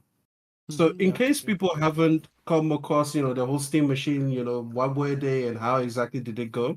So it was an idea from Valve, okay? And they wanted exactly this. They wanted OEM partners to create hardware that they were going to provide the software for. Difference is they like Linux, okay? Yes. Gabe is a big fan of Linux, and he decided that if you wanted true freedom, it had to be Linux based. In fact, the Steam Deck is Linux based. You Yes, can it is. sideload Windows through it if you want to. I think there's workarounds, but it is based on Linux, not Windows. Okay, and then it was sold to third party vendors. And on top of that, just like with what Microsoft is apparently considering, they were going to have a desktop environment and the Steam OS environment. So you will boot the Steam machine into Steam OS big picture mode, and that will be there. But you also did have a separate desktop environment where you could, install Linux apps and then use it as a, PC-like experience. So very similar to what it is that we're talking about today. So what I'm going to just do is I'm going to tell you a little bit about what the stipulations were. So here's what they had to do. Okay. So first, Valve said that it had to have three key things. Number one, it needed to ship with SteamOS, and it was primarily designed to be used in big picture mode. Number two, the Steam machines, the different manufacturers could choose the level of specifications that they had. Okay, they had to ship with SteamOS. They couldn't have any exclusive games. Like Asus couldn't go to a studio and be like, "Hey, release this game on our Steam machine, but not on other Steam machines or whatever." Um, I like that and point. then, yeah, I like that point. and then Valve also made some prototypes, and then finally they need to come with the Steam controller, right? That would be the unifying piece. Which again, you would imagine that for this Xbox thing, it will ship with an Xbox controller, no matter who it is that you're going for. So you see that the levels of similarities are quite wide, a lot. Now, in 2014, Valve revealed 14 partners. 14, you know. everybody from Alienware to iBuyPower to CyberPower to Gigabyte to Zotac to Origin. So you see, there were some big names in there, and then there were some other names, which kind of like, I guess, faded out of existence. But they had 14 different partners, so there was interest in this particular thing. Okay. Now the Steam machines, as far as the manufacturers could build them, they had a choice. With CPUs, they could choose Intel or AMD. With GPUs, they could choose NVIDIA, AMD, or Intel. With RAM, they could have up to 16 gigs of RAM, which usually starts around 4. So it was between 4 and 16 gigs of RAM. With storage, they could have up to 1 terabyte on board. These were hard drives. And then with the cost, the proposals went all the way from $500 to $6,000. There was a manufacturer out there that proposed a $6,000 Steam machine. It was liquid cooled, it was really cool looking, and that's basically it. And all of them had small PC form factors. So they were all designed to go in your living room and to be easily integrated into that environment. So none of them were like big, hulking desktop PCs. Okay. And the most successful one by far was Alienware. They had configuration starting with an i3, 4 gigabytes of RAM at $450, going all the way to an i7 with 8 gigabytes of RAM at $750. They were using NVIDIA graphics cards. They had their highest end version had 1 terabyte hard drive. And then it first launched with Windows because Steam OS was taking a while, but then eventually it did launch a Steam OS version. Okay, so this failed miserably. Okay, so again, just talking about the Steam machine, but you're going to see that a lot of the issues that the Steam machines face are going to be the same points that I bring up when we talk about the negatives. But again, just be neutral. The Steam machine failed because number one, Valve did nothing to appeal to console gamers. They didn't have any exclusives. They didn't make exclusives of their own. There were no Steam machine system-wide exclusives, to sell the whole idea of the Steam machines as a whole. So it wasn't just that Asus couldn't have their own exclusives. It was that no Steam machine ever had any exclusive of any kind. They were basically just mini PCs, like standardized PCs. You had no advantage of getting this particular PC other than it was already in a small form factor and it was already made for you, rather than just building your own, kind of like standalone version. Because, PC gamers like to tinker anyway, and they like to compare parts. So, of course, if you just decided to take the project yourself, you could just put it together yourself, because they were just using off-the-shelf components. There was no part of the component hardware that was like exclusive or customized for these particular machines. Number two, Valve had no control over the hardware. You heard the configurations. You can have AMD, you can have Intel, GPU, you can have Intel, NVIDIA, AMD, you could have up to this amount of RAM, and it was everything was, could fluctuate depending on what the manufacturers chose to do. So there was no commonality. Number four, developers couldn't optimize for any of the Steam machines because, again, they all had, floating points in terms of what it is that they came with. And then number five, this was a particular one to the Steam machine, so it would not apply to the Xbox. But at the time when it launched, only 20% of Steam's library could actually run on these machines because they were Linux-based, exactly, rather than Windows, and that's it. So that's basically just a quick rundown of the Steam machines. So keep that in mind as we have this discussion, because this sounds like a very similar concept. That's actually, you brought up some good points, because now this is some of the stuff that I was thinking about, right? Number one, you have original equipment manufacturer. We're going to use a reference point. We're going to use the PlayStation 6. And this is important that I bring up the PlayStation 6, right? I'll use that. So when they're going to release their PlayStation 6, it's going to have commonality among all devices, right? They're going to make a deal, business relationships, which apparently is even further involved with AMD, right? And they're going to set a set cost to build this console, right? Sony's going to decide, we'll make up a number. I'll use a number. This is all made up. This is just for the sake of conversation. I don't want anybody to think that I'm using factual numbers and factual differences. This is just so that way we can understand the conversation. Let's say Sony goes, hey, we're going to build a PlayStation 6, and the build is going to cost, everything's going to cost for a price tag of $700. Now, obviously, buying the components off of AMD, them directly, it's not the same as us buying a GPU or CPU from AMD. Sony's going to get their cost because they're going to get shipped in millions. The GPUs, the CPUs, in millions. Yeah. The RAM in millions. So they don't pay the same price we do. So a $700 console build goes a lot further in power and performance than if we try to build a $700 console. Because we got the markup budgets, right? So Sony builds this $700 console with the performance needed for that generation, but they're going to sell it for $600. They're going to sell it at a loss, you know, and then over time, as they keep, you know, producing, you know, iteratives, you know, better modeling, whatever, it will get cheaper to build. You know, it'll go from 700 to 650, 650 to 625, 625 to 600. And then, you know, after a year, they'll break even. And then as they go further into the gen, now only cost them 550, 545. Then they'll start getting into the profitability margin. But that's Sony's plan. The reason why they do that is because they want to establish the market, because the money is not to sell the console, it's the market that they establish. You know, especially when they're trying to get PS5 gamers to stay and convert over to the PlayStation 6 market, along with newcomers that might decide to join the market. So that's Sony's goal. So you're gonna get a $700 performing console for $600. This is just for the sake of conversation. These OEMs, they can't do that because they don't have a market. Dell doesn't have a gaming, like a store market. Asus, Acer, they don't have that. So if they decide to build these consoles, they're going to make money off the console, right? So now they'll have similar deals, but from a wider, you know, market. They'll have deals with Intel, they have deals with AMD, Nvidia, everybody, and they'll build different configurations, whatever. And again, the prices they get to build these consoles is not the same as we will, right? So let's say they build their own $700 console with the similar spec of the PlayStation 6. The difference is they're not going to sell it for a loss because the console itself is the profit. Just like, you know, I got a Acer laptop. They made money because they raised the markup price of the laptop. So these OEM consoles, they're going to sell it for $800. I'm just making up numbers. So you got a console from Acer, you know, a Lenovo Xbox console, $800.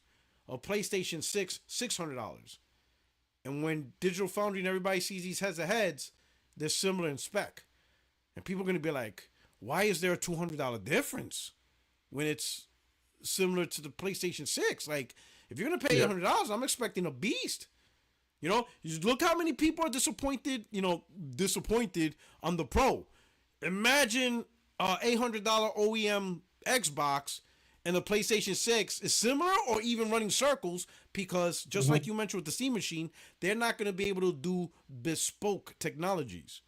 Asus is not going to add their own little seasoning to this console. Lenovo's not going to add their own little seasoning because no one's going to take advantage of it anyway. There's too many different configurations. Hell, even within just Lenovo alone, they'll have a configuration with an Intel NVIDIA, AMD NVIDIA, Intel and the AMD GPU. You know, there's going to have different configurations of different models to get the best pricing, whatever. And then you'll have a low-end model that's like $500. You'll have an high-end model that's $1,100. It's going to be a mess, right? It's going to be just non-optimized models everywhere. None of them is going to be optimized because it's just PC and stake. While Sony in the console market, clean, focused, bespoke technologies, specific, unique technologies for this console that everyone could take advantage of. And when this console comes out and competes with all these various models, people are going to be like, holy shit, the PlayStation 6 is smoke checking these OEM models unless you buy the $1,100 one. And how well is that gonna sell? An $1,100 console? If people were saying, why would I buy a PS5 Pro for $700 when I could get a PC? Imagine an OEM console that's $1,100. Right. People would just say, I'm just gonna buy a PC. Why would I buy a PC Lite console that I can't upgrade? I can't do the stuff.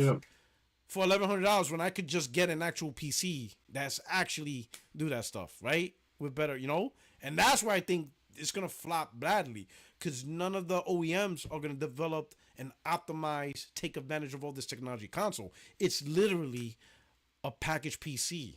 It's just literally PC. But it's going to be worse because you're going to be paying more for less. And I don't think most console gamers are going to deal with that. A console gamer is not going to pay $900 while the PlayStation 6 is smoke checking it. They're going to be like, hell no. And that's why I think this ain't going to work, right? I only think Microsoft is doing this because this is a step for them to just back away without the backlash. Because think about it. Yeah. Microsoft wants to get away from the business of console and selling on the laws. But if they do this, they can still tell the Xbox community, hey, we're still making consoles. Here you go. And initially, even from the guys that are in, the social media influencers, they're going to be all about it. Even now, they're saying it. Now everybody's in on it. Oh, this is a great idea. And Microsoft's like, oh, it's working. Oh, we're about to skim out of the console, and no one's gonna hold us accountable for leaving, because everybody loves this idea, right? And then it's gonna happen. All these consoles are gonna launch. All these OEM models are gonna launch. Microsoft's like, woo, we're not making anything, but people think we're supporting consoles. And then when the consoles fell, and Microsoft's like, hey, you guys didn't buy it. That's why we don't make consoles. Then they're gonna try to pin it on the consumer. That's, to me, what this is about. If it's successful, it's successful. But if it isn't, it doesn't matter, because the main goal is Microsoft found a way out of console without catching the flack or the negativity, because all the Xbox-centric hardcore, they're already loving this idea. I'm like, wow, you guys. Now all of a sudden you love the idea of having a PC similar in a console. It's amazing what they're going to love. They're going to excuse, they're not going to hold Microsoft accountable for what they're doing. They're not. And Microsoft is banking on that. Microsoft is banking on nobody calling them out for not making a dedicated console if they go this route. Mm-hmm. Nobody's going to call them out and say, Microsoft, I see what you're doing. You're just making PCs. And the moment this thing fails, you're going to blame it on us. Like, oh, we're not making consoles because you guys ain't buying it. We offered it. Yeah. You guys just didn't buy it. Like, no, you know what you're doing, right? And that's why I think this thing's going to fail. Because it's not a console. It's not. Everybody's going to call it a console, but it's not. It's a PC. It's literally a PC. Sure, the exterior case is just plastic or aluminum that they shaped it. So on the outside, oh, look, it's shaped like a console. But the guts and the operating system is PC. It's straight up PC. They're going to use PC parts. They're going to put it together, and they're going to overcharge you, right? Because that's where the markup for Lenovo and Asus and Acer and Dell, they make money off the actual hardware. And then boom, here you go. Because they're not going to make money. Then it's not like they're going to get a cut from Steam, or they're going to make a deal with Xbox that we get 5% of Xbox store sales. Dell, that's not the arrangement. It's just simply what they do now. You go to Dell website, you see a PC with Windows, they sell it, they make money off of Dell, Lenovo, Cyber, PowerPC, and all these other companies. And they're going to try to do that with a console, and it sounds nice, but I don't think most console gamers are going to play with that, In order to get a performance of a PlayStation 6 and do what a PlayStation 6 does, you have to pay $200-$300 more for it? I don't know about that. I don't see that happening. So now with that, Extreme, your negative thoughts. I mean, look, it doesn't even have to be negative. It just has to be an analysis of exactly why. Like, we've been here with the Steam machine before. By the way, guys, there's a video on my channel talking about the Steam machines, okay? And that is where all of this research came from. But the very first thing and the very first point there is that as a console gamer, you receive nothing for this.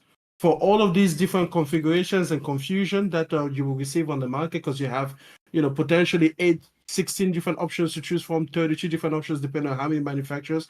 Because, for example, Alienware made 4 configurations of the Steam machines by themselves, and these guys have 14 partners at one point.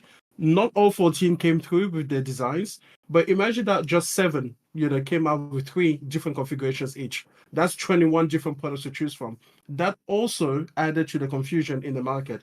But let's say that it's only just one manufacturer. Let's say we consider Asus and they make their Xbox, Next or whatever. The first thing is that you as a console gamer receive 0 benefit. What I just explained before, you don't get the benefit of subsidy. You don't get the benefit of bespoke components. You don't get benefits of customizations that might help the games actually run better or perform better than the specs of your box, right? Because at the end of the day, you're just buying a customized PC, a put together all-in-one PC kind of setup. On the other side, if you consider traditional consoles, what you're going to see there is that with a traditional console, you get the benefit of the first-party manufacturer having done R&D on the specific hardware that they want. You get the benefit of that manufacturer, supposedly having the studios to back up the hardware to create experiences for that hardware, hopefully exclusive, right? Because 2 out of the 3 actually have exclusive games that they use to sell you that software, so that hardware that they create. And then you also get the benefits of like the different directions that they can take gaming in, because while Nintendo can be focused on portability, you know PlayStation can be focused on the high end, and there's other things that go along with that, such as like a DVR, being able to record your games and everything like that. Those are all like PlayStation, kind of like the idea of what they want gaming to be, their vision. That's all part of the solution. With Xbox right now, you have things like Quick Resume. That's part of their solution. So all of these things are differentiating factors that will just completely be neutralized if you put it in the hand of Asus. Listen, Asus isn't going to put a single cent into custom software to make your life easier other than what they do for PCs already. Like, you're going to get what they do for PC because that's where most of the market is, but there won't be any custom thing where they're like, oh, console gaming can become like this. They're not doing that. They're there to find, the minimum viable product for you and to make a little bit of profit on that, and then to just keep it pushing. They're not there to give you some kind of like, custom OS or thing on the side that they wouldn't do on PC, and but are going to do specifically for this product. So that's the first thing. As a console gamer, you just lose. You pay more money, you have less exclusive titles, you have less exclusive features, and you just have less care in general, because the person that sells you the hardware doesn't give a fuck about the whole product or the product life cycle as soon as it's sold to you. Like, for example, all of us have PCs, right? We have tablets, we have laptops, we have, desktops, whatever. Do you think that any of the people that sold you the laptop or even the individual PC parts give a fuck about it after the point of sale? They just want it to keep working so you don't return it, because that's the one thing that will cost them money. But as soon as they don't have to worry about you returning the product anymore, it's operational, that's it. They are not going to put in any money after that. And that's the thing.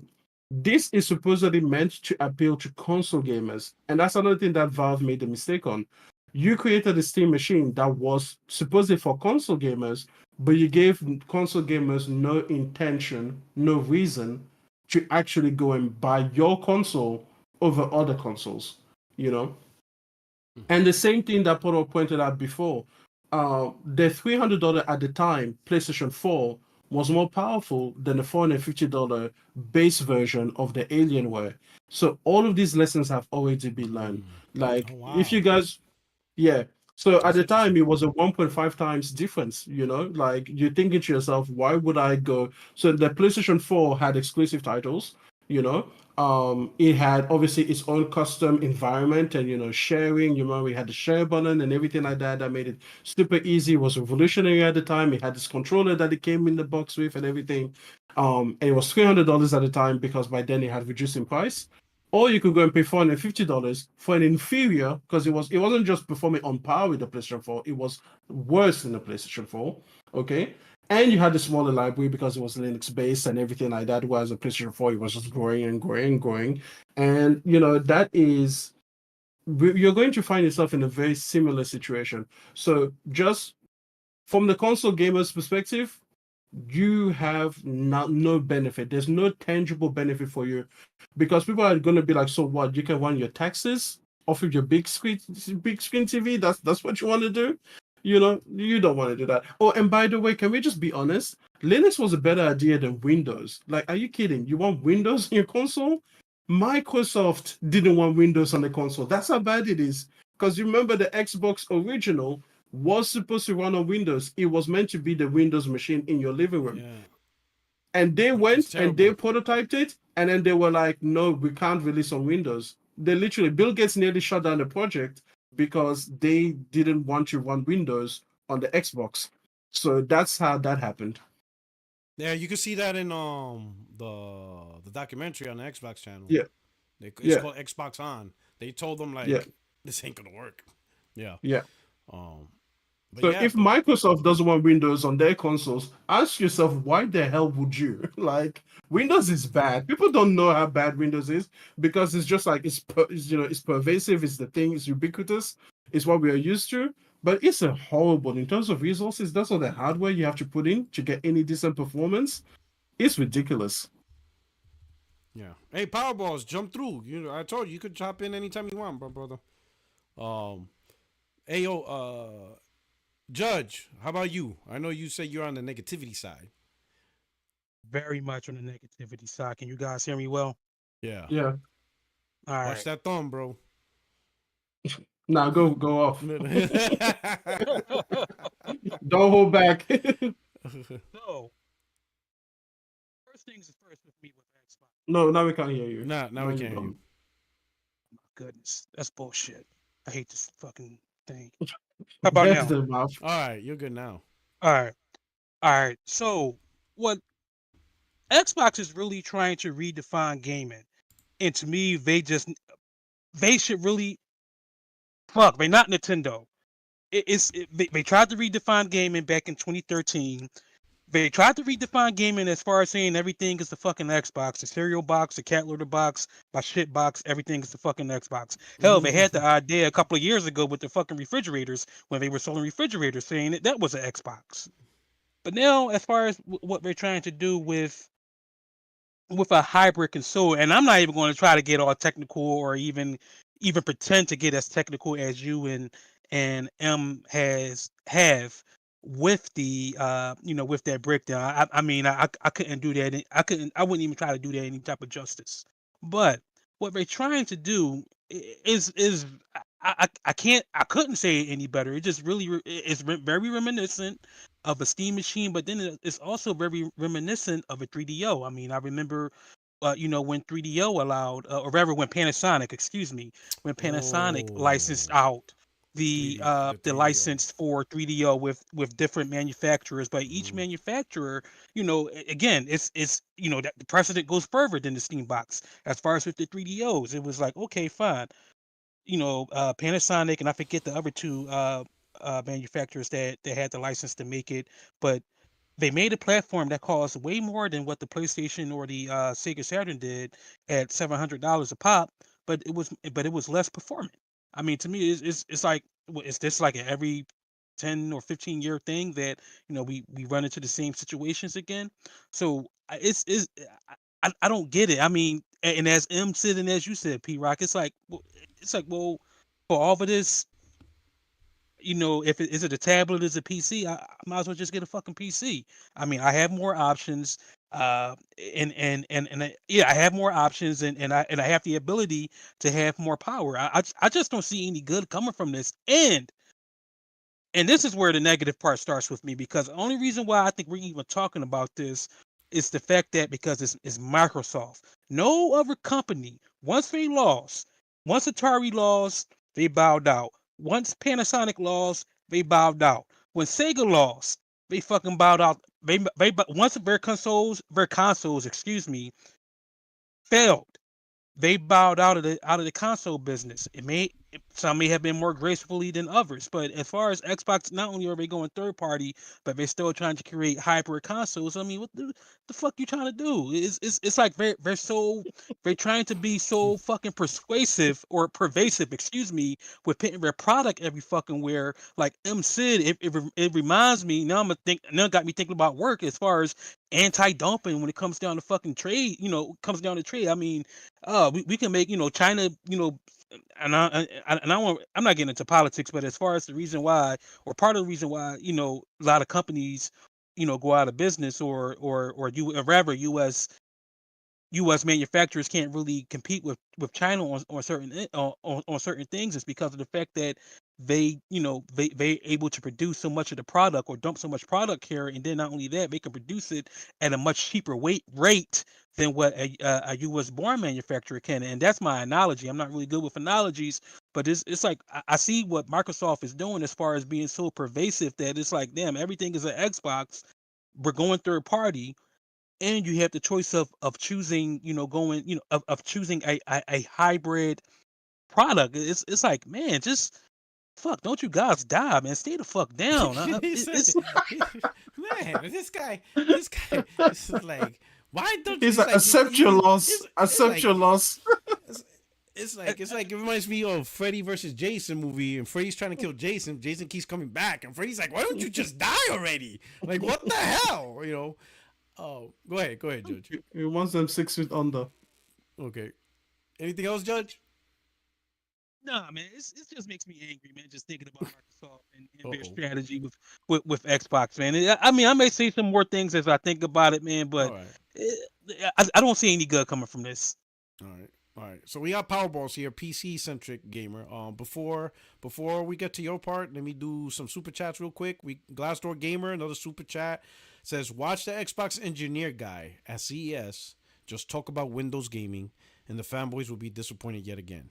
Neo Geo did the OEM thing in the 90s, you know. All right. And then Gordo P23 with the super chat, thank you so much, says, wouldn't have all these different SKUs impede development. Developers will have to make a game that works on all these different things, consoles. So Glassdoor, and that I'm glad you guys were reading my mind, because before I give it to Powerballs, I was just gonna say that the only way this will work is simply the obvious. It's a PC, because that's literally the world of PC. I got a laptop, right? This laptop has a 3050 i5 core. Powerballs has a Beast PC. You have a 3080. Judge, I think you got a 4090, right? 4080. A 4080, right? Everybody has different configurations of PC, but when they make the game for Windows, it runs on all of us. It's just how well optimized. It's not even really about optimization. It's you get to run the game based on the hardware you got. It is what it is. You want the game to run better? Buy better hardware. I mean, is that a fair statement, Powerballs? For the most part? Yeah, pretty much. Because they don't optimize. No one's going to optimize for this laptop. No one's going to make sure Acer, well, not even really Acer. Acer just puts it together and sold it to me. But the developers of the game is like, hey, Porterak got this specific configuration with the specific RAM, amount, whatever. We got to make sure Porterak's laptop is well optimized so we could take full advantage. They're like, nah, Porterak, you don't like what you got? Go buy a better laptop or jump on the desktop side and get a much better gaming PC. That's really the world of PC, right? So that's how it is. The console's going to be the console's going to be these original equipment manufacturing consoles going to be the same way. Developers not going to be like, man, we have to really make sure we take advantage of the Lenovo Xbox version, so that way whoever bought that version is really well optimized. Oh, but what about the Acer one? Oh yeah, we got to optimize for that one too. Well, what about the Asus? Shit, you're right. They're not going to do that. They're going to treat it just like PC, general PC environment, and your console is going to do what it's going to do based on the specs you buy. You want your console to be better? Don't buy the $700 model, buy the $1,100 model. You don't like the AMD model? Go to Lenovo. They have the NVIDIA Intel model. Oh, you don't like NVIDIA Intel? You're more of an AMD type guy?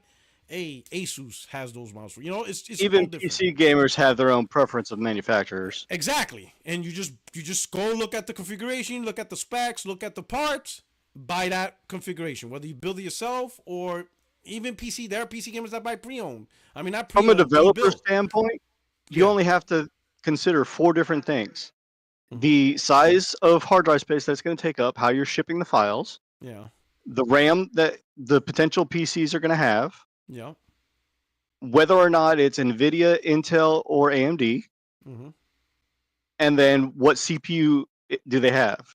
How is the throughput? And for the most part, if you can manage that, then you pretty much got anything set, and then everything else is up to the individual user, like how much do they have for their power supply, what is their motherboard. That's all up to the individual who buys the PC. And that's why developers, they set everything based on the minimum spec. They tell the user to run our game, these are the minimum specs. So that way they know, don't bring a PC from 1989 and then blame us for it. Like, if you want to run the game at its basic setting, at the lowest settings, make sure you have this equivalent in power for the GPU, similar processors. That's how they're able to do it in the PC industry. They set a bar, that's the minimum spec, and then everything gets better as you have more powerful hardware, right? And people thought because of that's how PC works, that console works the same. They're like, hey, it's just like that in PC. You have the Xbox, whatever, they could go up and down. And I'm like, no, doesn't really work that way for console, because the whole point of the console is you have this one spec and you try to take fully advantage of that spec in a console world. PC, you got the minimum spec, and then it just gets better as you have a better PC, right? Everybody's like, hey, so and I try to explain that. PC works because they set a boundary. Now, some games are now what? 2060 is the minimum spec for some games? It's like, holy shit, whatever. But whatever the minimum spec. I think that was Indiana Jones, wasn't it? Indiana Jones. Minimum spec, 2060. Fine. Now we know the baseline. So everybody, this is your baseline. If you go lower than that, you might run into problems. But this is the minimum baseline.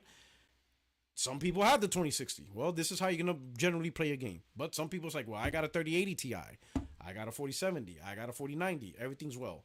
But for consoles, that one console's supposed to be the only spec. It is. And they're going to take full advantage of that and stuff like that, right? But with these... I outlined last week what my prediction for if they do make a modular console is going to be. They're going to market it cheaper than the Series S, or at least as equal to the Series S. And then with all these aftermarket manufacturers that, Asus and ROG Ally and all these other manufacturers, Gigabyte, they're going to be allowed to make aftermarket parts that is going to be an easy plug and play slide into the system to just upgrade it instantly. You already do that with SSDs. Yeah, but that's not really it's an upgrade, but not in the sense of performance. So let's start with your first point.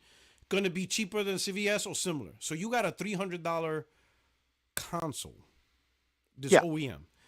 But the difference between we'll use pick your favorite PC builder, Lenovo, Asus, or you probably build your own. We'll use Lenovo. That's an easy name, right? Let's say Lenovo is one of the original equipment manufacturer, right? We'll use them as an example. For them to build a $300 series, Xbox console, right? They're gonna build it for $100 because Lenovo. What kind of PC you gonna get for $100? Well, what kind of console? It's not even the Switch is gonna be more powerful than that. You see what I'm hoping. My prediction that I'm hoping for is that it's going to be at least the equivalent, somewhere between a Series S and a Series X. Yeah, but think about it. This is the difference between a Series S and this OEM manufacturer. That Series S that was built for $300, it costs more than $300 to make. Yes. Microsoft's willing to take a loss. Yes. Lenovo is not going to take a loss. In fact, the only way they can make money is the actual sale of the hardware. Because remember, they don't have a marketplace. They don't have a storefront. So literally, like the way they make money off a laptop, that's going to be the same model. So if Lenovo sells a $300 console, that means they built it for $200. You're not going to get good hardware. The hardware is terrible for $200. Probably $200 hardware. It's who's going to buy it? Who's going to say? Remember what the marketing behind the Series S was. It was to be an entry level into console gaming. Yeah. Screw the system platform holder, Xbox, Sony, Nintendo, PC. It was supposed to be an easy entry level in to gaming. Period. Mm-hmm. But it didn't work. And I think it didn't work. It did to an extent. But listen, one, it didn't work, and two, again, it was sold for $300. But they built it. I'm just making up numbers. They built it for probably like 5 or 4 or 5, whatever. Yeah. So that way it has some level of power, right? But imagine if the Series S was built with $200. It would look worse than the Switch. The moment people will see the games, they would be like, "This thing looks terrible. I'm not buying this." I'm fully hoping that in January's Direct we have some, maybe not the Xbox Dev Direct in January, but shortly thereafter, we actually finally have some sort of a hardware spec reveal of what the next Xbox or next Xbox handheld that they're trying to make actually is, what they're trying to hold up as, the greatest leap in gaming that consoles have seen. Yeah. What I'm trying to say is, like they're praising. Hold on, Power Boss, are you a console gamer? Do you have any console? No, he's. I have everything. Gamer. Oh, he has everything. You have everything. Okay, cool. So the only thing I didn't get was the Pro. Okay. All right, no problem. The only thing is that first of all, this is not going to happen. The whole reveal at January, too far from a traditional console, and they are not making a handheld. Like all of this talk that you've been hearing about the handheld, Xbox has never said that they were making a handheld. They have said that they're interested. What? No, they didn't. Sarah Bond, Phil said that Sarah Bond is going to mention it whenever she's ready to. We don't know anything about it other than that, and it's still probably a couple years off. She's going to mention the next hardware whenever she's ready to. They never committed to a handheld idea. They have Ryan McCaffrey in that interview with him, with Phil Spencer, Sarah Bond, and I forget who. I think it was Satya, was the other one that was on that panel, and he directly asked, are we going to get anything about the Xbox handheld? And Phil Spencer directed it to Sarah, saying she's going to mention it when she's ready for it. It's still years off. That was confirmed like a month or two ago. It's still years off. It's not ready in the slightest. So all we know is that they are looking into it, and that's why Sarah Bond went to that Lenovo convention just recently. But we don't know what's going on it. So I looked up. It says in an interview with Bloomberg, Spencer said the expectation is what we would do something in the handheld game device category, but such a device is a few years out. Yeah. So it probably that's not confirmation. That is not even we're gonna do it. It just means that they're working on it. No, it isn't. They're interested in it. That's what I said. They're interested. They never committed that they're gonna bring it to market. Ever. Like that's not confirmation. If I said, "Oh, I'm looking into a potential trip to Norway," and you come back 5 years later, you're like, "How was your trip to Norway?" And I say, "No, it didn't happen." You can't hold me to that. I said I was looking into it. No, that's true. That's true. So it's the same thing over here. They say that look. I mean, exactly. Like they listen.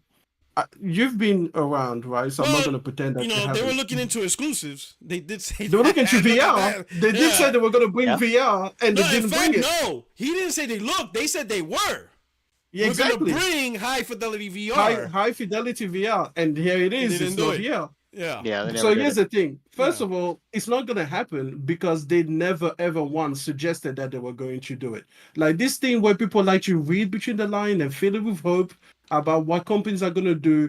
Like, listen, R&D for a handheld, especially the type of handheld that they say that they were interested in, is billions of dollars. Okay, they're not going to commit to billions of dollars on a whim. They're not going to be like, yeah, we're going to bring you this $1 billion research device just to like please you because you guys exist and you want us to make it. It's not going to happen. They will consider every option. If you take a look at even when the Xbox Series X was revealed, back when they took Digital Foundry to the whole let's do magnet Lego thing, right? They showed them that they tried 19 different prototypes. These companies are always supposed to have prototypes. I would be disappointed if Sony didn't have prototypes for like PlayStation Portable 5, somewhere in the back. They are always constantly prototyping these different pieces of hardware, different form factors. You take a look at again, even the Xbox controller, the new Series X controller, it came after like 22 different versions of controllers with all different PlayStation features. Doesn't do the same thing? Of course they do. That's what I'm saying. But I'm saying just because they do it doesn't mean that they are going to commit to bringing it to market. And this is true. Not indicated. Yeah, so it's not going to happen in January. You're not going to get no. The only reason why I was saying in January is because that's when the next Xbox Dev Direct is. Yeah, but I'm not going to. I'm telling you they're not doing it. They're probably I understand not what the point is. I'm saying they're not doing it. What I'm saying is, I don't think this next console, these irritatives are going to be $300. You can't, because and that's the second point. The OEM has to make money off it. So that is true. To make money off a $300 console, then that means they built it for $200, and the Switch 2 is going to be more powerful than that, right?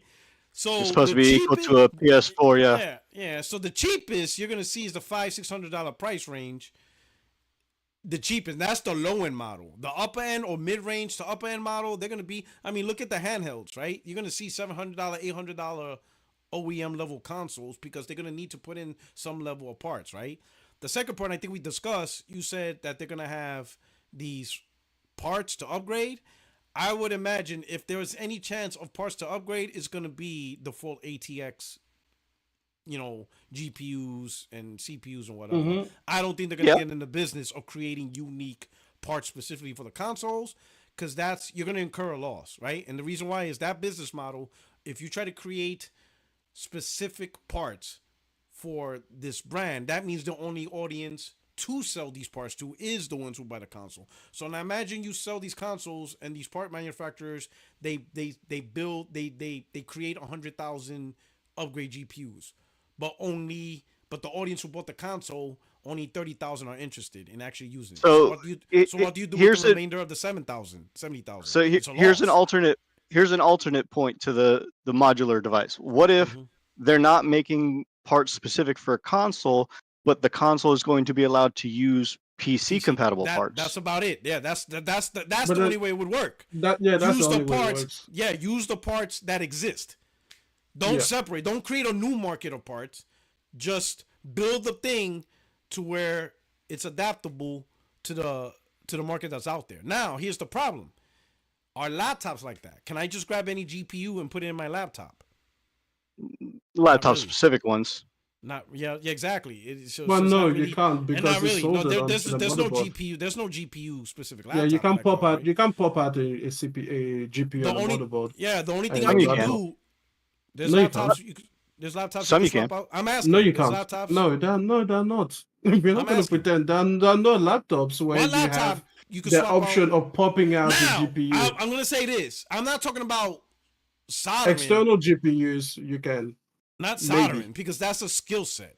Not many people have. It has to be a common skill set that the average consumer can easily do. Listen, there's no laptop where you open it up and then you see the GPU component and then you just use a Phillips screwdriver, take it off, and then put in a replacement part. You could do that before with RAM, even though most of them are again soldered on now.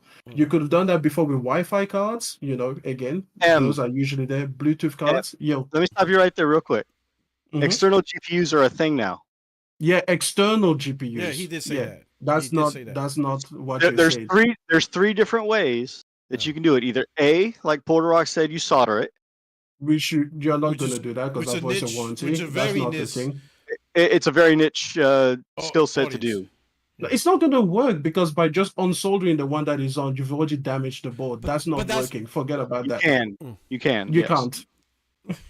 No. I mean, you can damage it by taking it off. But what I'm saying is a niche skill set for the people who know how to do that, which is like the Linux tech tips. Yeah, no, actually, I refuse, even on a higher level, unless you're like really specially stoked, like literally like your entire outfit is dedicated to doing this. You're not doing it on the consumer level. So let's. And how do you explain MXM standards? MX who? MXM standard video GPUs for laptops. Older high-end laptops that used a mobile PCI Express bus module that allows. Wait, hold on. Are we going back in the 1980s? We're talking laptops now.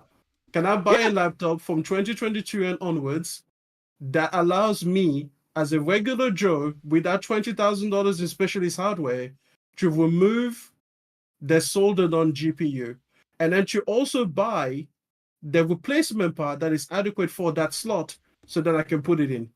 Does that exist? It came out in 2004. Oh, that's 20 years ago. Now, hang on. Did you decide to replace Craig? Let's bring back what was it? Let's bring back whatchamacallit. Oh shit, MySpace while we're at it. Oh snap, my man. I said 2022 and onwards. Yes, they are still sold. They are still sold. Okay, let me look at there's an article talking about that. It says there's no more room for high-end upgradable laptops. It says right here, and this is just opinion, but just to give the audience something. It says Notebook Check published an interesting editorial on a laptop feature that has almost completely disappeared from the market. The option to upgrade a CPU. A decade ago, it is still there though. Yeah, it was common to upgrade laptop CPUs, and I even had the opportunity to upgrade 2 of my old laptops. However, with modern design, upgrading CPU is now nearly impossible. The editorial highlights that the last bastion of socketed CPUs and laptops has fallen. Only one company, Eurocom, continued to offer socketed CPU options and MXM GPU upgrades. MXM is an industry standard that allows users to swap graphic cards entirely, provided the new card has the same TGP and is compatible with the laptop. Eurocom even offered upgrades for third-party laptops at one point. The last laptop with a socketed CPU came with an Intel H6070 socket, supporting up to a Core i9 12900K processor. This was the last They are laptop not from popular, but Eurocom. they are still sold. Yeah. This was the last laptop from Eurocom with socketed CPU. The company has since switched to Intel's BGA packaged chips, aligning with Intel desktop class variants, making the development of socketed CPU motherboards cost ineffective. These CPUs are part of the Core HX series, which has seemingly ended efforts for any socketed CPUs for 13th and 14th gen Core series. Currently, all mobile supercomputer workstations, as these systems are called, are equipped with the new HX variants. There are no RTX 40 MXM GPUs available either, as the last option was the RTX 30 series.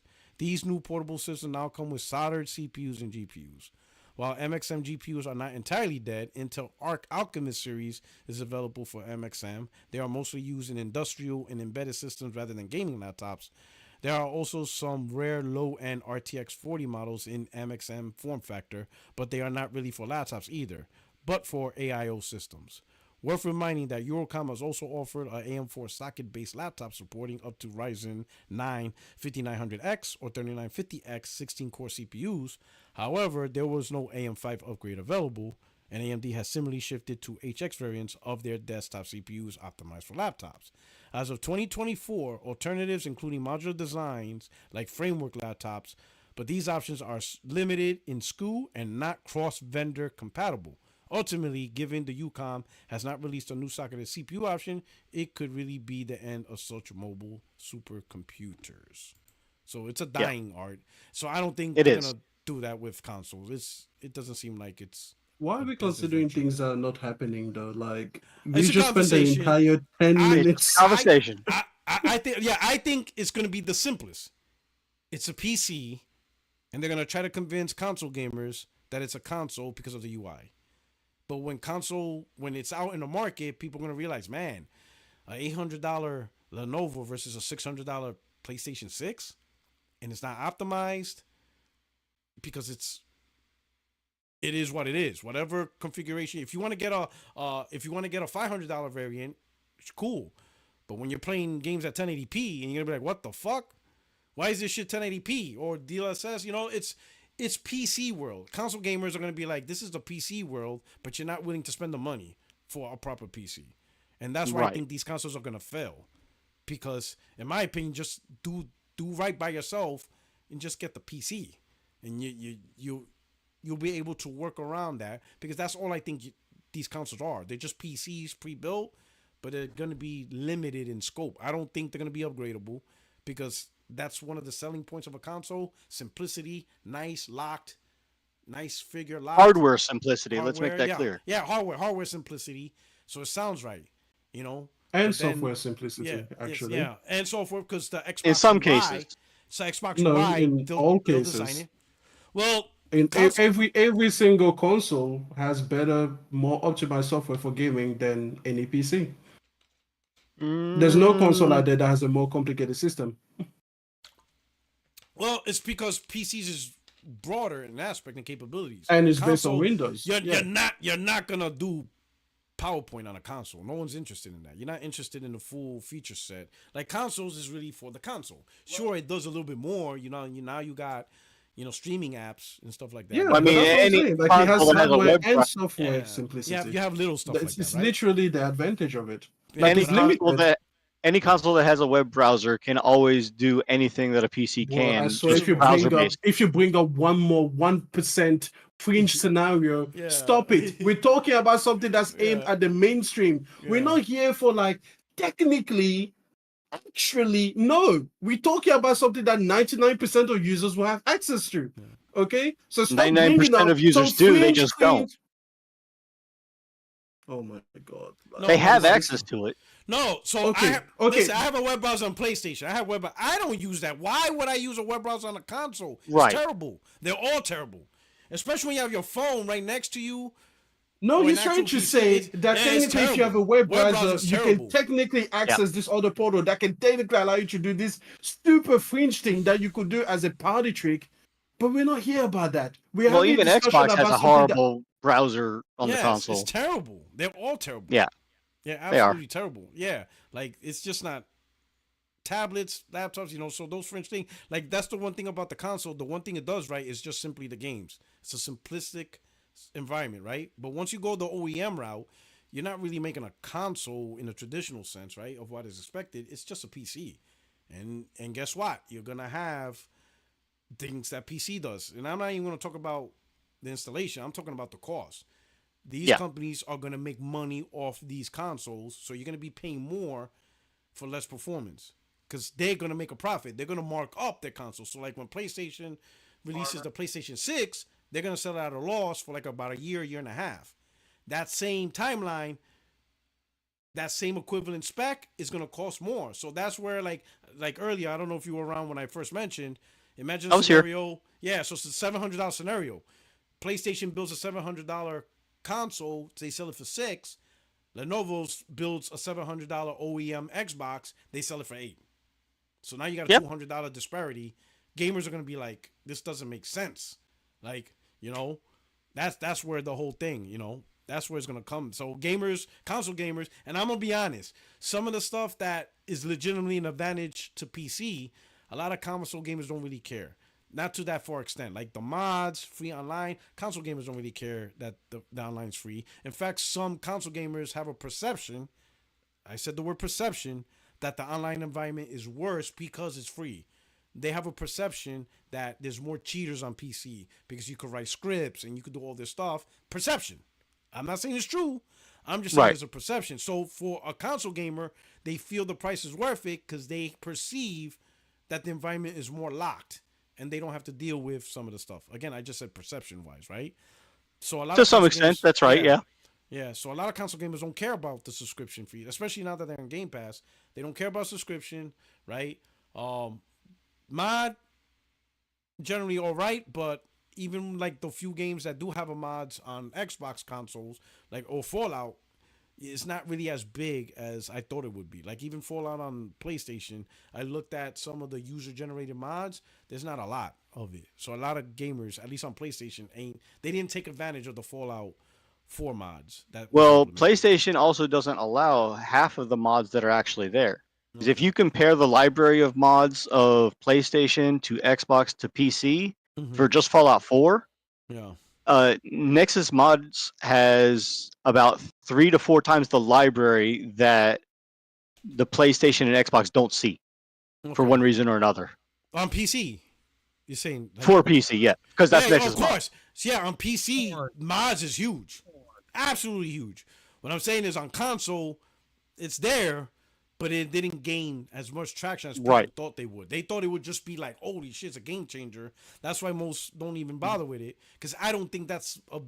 I'm going to say this. Us console gamers are lazy. We're lazy as fuck. We don't want to do shit. We just want the shit done for us. And that's all Some more than others, yeah. Yeah. A lot of there's a few tinkerers, but there's no much tinkering for us. We just want to install the shit, play it, and that's it. That's it. just play the game. We don't want to do all that tinkering, And if you're going to give us something to tinker, make it simple. Fidelity. You want to actually hear something slimy that I just found out? On Xbox side. So I booted up my Starfield. It's been a couple months since I last played it because I've been playing other things, right? On the console? And on the console, on my Xbox Series X. And I went into the creation kit because, there's usually free mods there. Yeah. Apparently, they have now gone through and verified every creator and started charging for every single mod. There's no longer, I don't think, any free ones unless they are from Bethesda themselves, and they give it to you that way.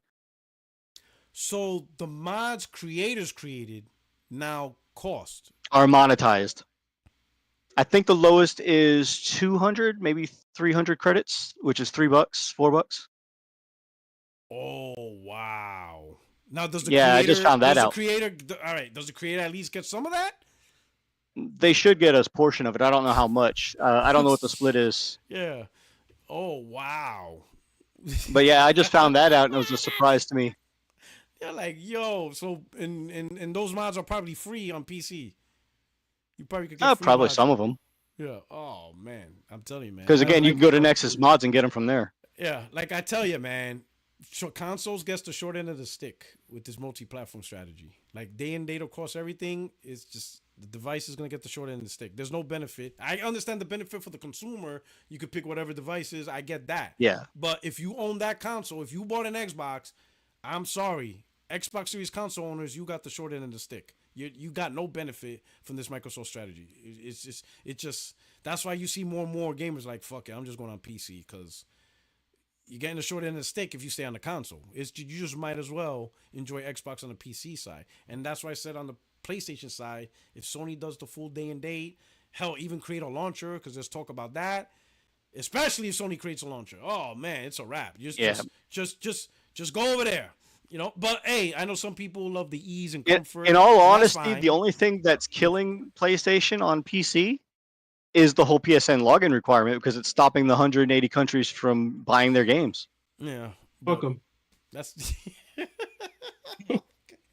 Sony stuff. But listen, Sony don't mind. So to them, the PSN login is a more important requirement. No. Can we stop pretending? No, here's the thing. Yeah. A lot of people are like, hey, listen. Can't get it. Can't get the game. Can't get the login in my country. From PC gamers. The ones that are willing to tinker at, you just heard this one go for 10 minutes about how he could replace the GPU in his laptop. He will do that, but he can't create an account in a different country. They just forgot about VPNs now. Like they just completely forgot. Even though most did you even read the terms of service? Yes, I know what the terms of service are. If you use a VPN, they have the option. Yes, they decide to ban your entire account. Yes, I know. And again, for the people that are like, selling the piracies, I'm sure that is such a, people are willing to steal from Nintendo, but they're like, you know what? I draw the line at PSN requirements. I couldn't. So you know what? Fuck them. I'm sorry. If you're in the country and you can't figure out a way, fuck you. Like, I don't care. I want to go back to talking about these modular PCs or whatever other idea. Because you said there were 3 ways. And you mentioned 2. You said, number 1, the soldering thing, that's not going to happen. Number 2, this idea that they're going to have parts that you can swap out. We already talked about it. That's not going to happen. So what was your third idea for how Xbox well, there was 4. Supposedly... There's 4 now. Okay, all right, let's go. Hell yeah. Well, because it was the soldering. There was the MXM, if they ever bring that back, which I don't see that happening. Okay, that's then good. there was the external GPUs alone. Okay, but that doesn't count for all the rest of the internal hardware, and that goes along with the discussion of manufacturers making console specific. Or the 4th way is that the new modular Xbox potentially has the ability to just use PC-based parts to just swap it in like a PC. But here's the problem with that, because that's exactly what happened with the Steam machine. Because when Alienware created the Steam machine, they had it ready to go before SteamOS was ready. So you know what they did? They just removed the Linux, they put Windows in, and they just sold the exact same box, like the exact same thing at the exact same price. They just put Windows on it. The only thing they did is that they pre-installed Steam, and then they sold that because it was just a PC, So that's how much of a PC it just was. And in fact, a lot of people who got the Steam machine, the actual Alienware branded Steam machine with SteamOS and Linux and everything, they ended up uninstalling Linux and then putting Windows back in because it was more performant and it had a bigger library. So it's just PCs. It's just PCs. Exactly. And when you just create a PC, you run up against, like, you have none of the advantages of the console. Developers wanting to make Linux compatible games, and that was the problem.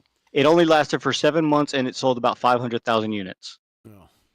And it cost them about $500 million to make. But I would say for Xbox, they ain't gonna have a problem with that because it's Windows. Here's the thing, the one thing I wanted to say. The thing I wanted to say was, instead of doing Windows, what they should do, Windows with an Xbox overlay, they should do Xbox operating system with a Windows overlay, like a desktop environment, rather than go the other way around. Like, for example, you know how on your PlayStation, you have the gaming tab, you have the media tab?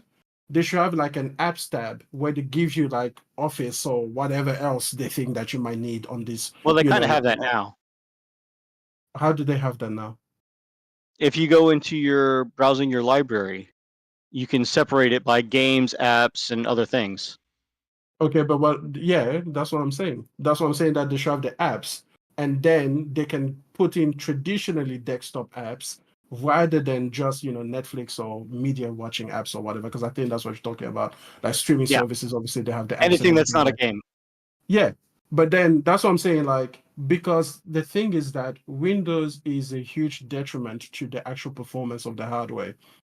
So if they absolutely. were going to have an operating system in there, I don't think they should go for Windows. Because while I see the advantages of Windows, because then developers don't have to worry about anything, they're just building PCs, because now there'll be no more Xbox. So for all the titles going forward, it would just be the the PC specification working with Windows. I just think that you would just encourage many disadvantages. And these manufacturers, while they can charge, they can start at $500 to $600.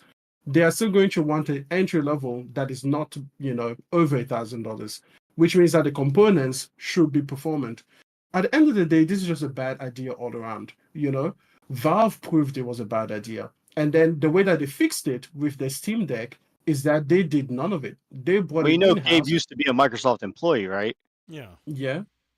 What does he understands what he was trying to make when he was trying to break into the console. It just didn't work. Oh yeah. Okay, but that's what I'm saying, that we already have proof that this whole concept doesn't work. So what I'm saying is that Valve tried it, so it didn't work, and then with the Steam Deck, they fixed a lot of those mistakes by doing what would be a traditional console manufacturer would do. They take care of their hardware themselves. Yes, they have partners, but because Steam Deck's only made by them, right? Exactly. Yeah. Yeah. They take off the software because it is still Linux based, but it is Steam OS 3.0. That's what's running on there. So they take off the hardware, the software. They don't have exclusive games, but at least it is their storefront and their software environment that they are controlling things over. They have a certification system that comes from them to make sure that customers, kind of receive a certain level of confidence with their thing. So what I'm saying is that they decide the specs, and because they're all AMD, right? It's actually AMD, right? It's not Intel. Yes, they don't have all AMD. Yeah, it's all AMD, so they don't have different configurations of Steam Deck. Exactly. Other than upgraded models. But it's all the upgraded model only really changes the screen, really. Yeah. It's just a hardware component, and it's not the internal part. But yeah, so you see that it doesn't make sense for Microsoft to go from where they are now with a traditional console mentality to then going to where Steam, Valve was with the Steam machines. When you saw that Valve walked it back to where you are now, like that's like a person going down the path. And then they come back and are all beaten up and they've been attacked by bears. And it's like, yeah, don't go that way. Keep going the way you're going. And then you're like, yeah, you know what? I'm going to go see. And he's like, dude, don't do it. It's a hornet's nest. There's bears, there's fires. I barely made it out. And you're like, no, I think I'll be good. No, you won't. You won't be good. So I just don't see how we can sit around here. And again, what would be the advantage? Like, what is the trade-off? Like even for the customer, what is the thing that you will get out of this thing, that you wouldn't get from a PC, for example? I'm gonna say the only thing that, go ahead. I say it's really more about Microsoft than the consumer. I think Microsoft's gonna see, because let's all be honest, Microsoft's strategy for the centric console is not working for them. So they're done with that. But Judge, he did a good point. He says, why can't they just go out? Everybody else bowed out, right? NEC, they had a TurboGrafx 16, it didn't work, they left. Atari, they tried one more shot with the Jaguar, it didn't work, they just left. Sega, probably the biggest case of them all. Dreamcast, was it? They just said, I'm done, right? So why? Well, they actually got forced out from some legal action. Well, probably. There's probably some other stuff, but they're bad decisions and stuff like that, right? You gotta excuse me now, because now I've been listening. Josh, you gotta come back in, man. The mic. Fuck. Hey, listen, man. We're gonna be fighting with this the whole show. Get yourself a dedicated microphone. Doesn't have to be this one, but it has to be better than that. Yeah. No, worse. Was Fuck it. Are you on a headset or something? Yeah, I'm on my headset. Yeah. Or now? now we can hear you. Yeah, this shit going in and out. This shit dying. It's probably a cable. Yeah, I think so Yeah, too. probably. Yeah. Yeah, we can hear you now. Power Boss. Go ahead. You said that Sega was forced out. Yes. What forced them out? Because they bowed out. To me, it's still the same thing. But what forced them out?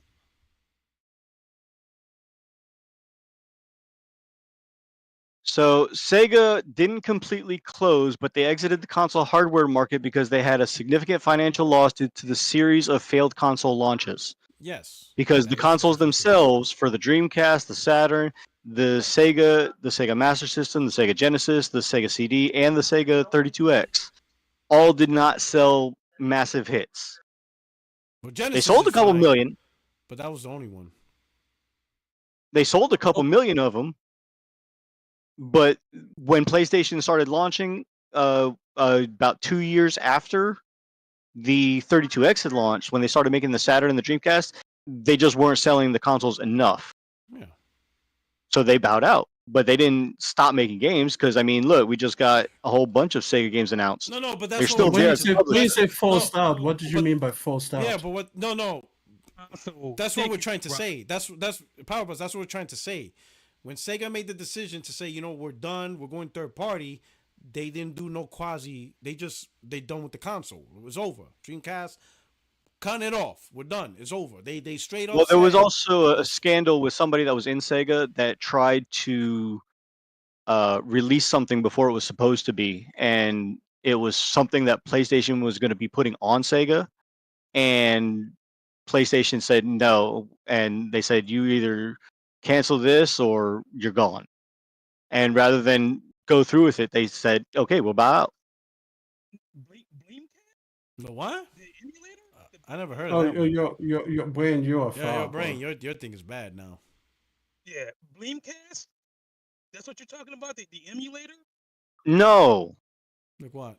Because I don't know that story. Can you give more detail? Let Like what the place? Yeah. So I think we can all agree it was a bad decision, but ultimately, you know, Sega was like, all right, we're out of here. The problem with Xbox is, number one, it's backed by a $3 trillion company. People think simply because Microsoft's $3 trillion that they're supposed to just keep things around, even if it fails, right? Despite the fact that Microsoft didn't keep their phones around, they didn't keep Zoom around, they didn't keep Mixer around, simply because they have trillions of dollars. In fact, logically speaking, the reason why they are a $1 trillion company is they know when to stop something. That's the key. To make more money, you got to stop the things that making you lose money. So logically speaking, they went Satya, when he became CEO, Microsoft was a $500 billion company. He turned it into this $1 trillion beast because he knows when to nick things off. The phone strategy wasn't working. Phones is a huge market, but it wasn't working for them. So he cut it off. Online game streaming with Mixer to compete with Twitch and all that stuff. Huge business, but it wasn't working. They shut that off. Zoom, they shut that off. So they start projects, but if they're not making money, they're going to get rid of it. Xbox is in that position, right? But the problem is, how do you transition out of it, right? Without looking bad, or at least trying to minimize the negativity. And I think this is their way. Well, I think with their whole advertising of everywhere as an Xbox, they're trying to turn it into a subscription service, and that's what they're doing with Game Pass. Oh yeah, that's that part's being successful. Yeah, absolutely. That's step one. What do you do with the hardware now? How do you get out of building your own hardware? Well, it's simple. We'll just build the software, operating system. We'll let OEMs build the hardware. Still an Xbox. There's still Xbox out there, but the third-party manufacturers, they'll take responsibility of the hardware.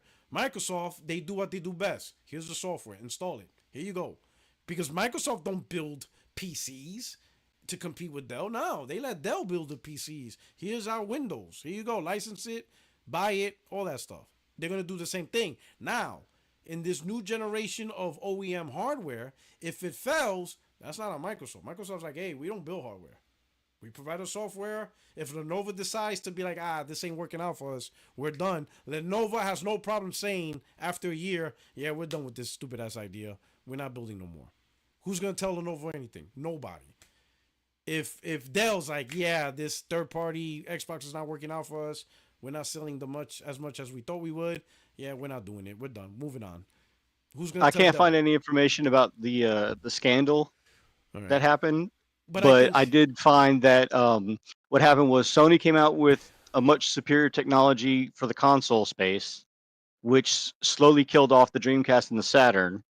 oh yeah, And Oh, they were doing what they're doing now, money hatting games of course, for third parties. of course, And absolutely. Sega just couldn't compete because they weren't keeping up because they didn't have a parent company like Sony to back them if they failed.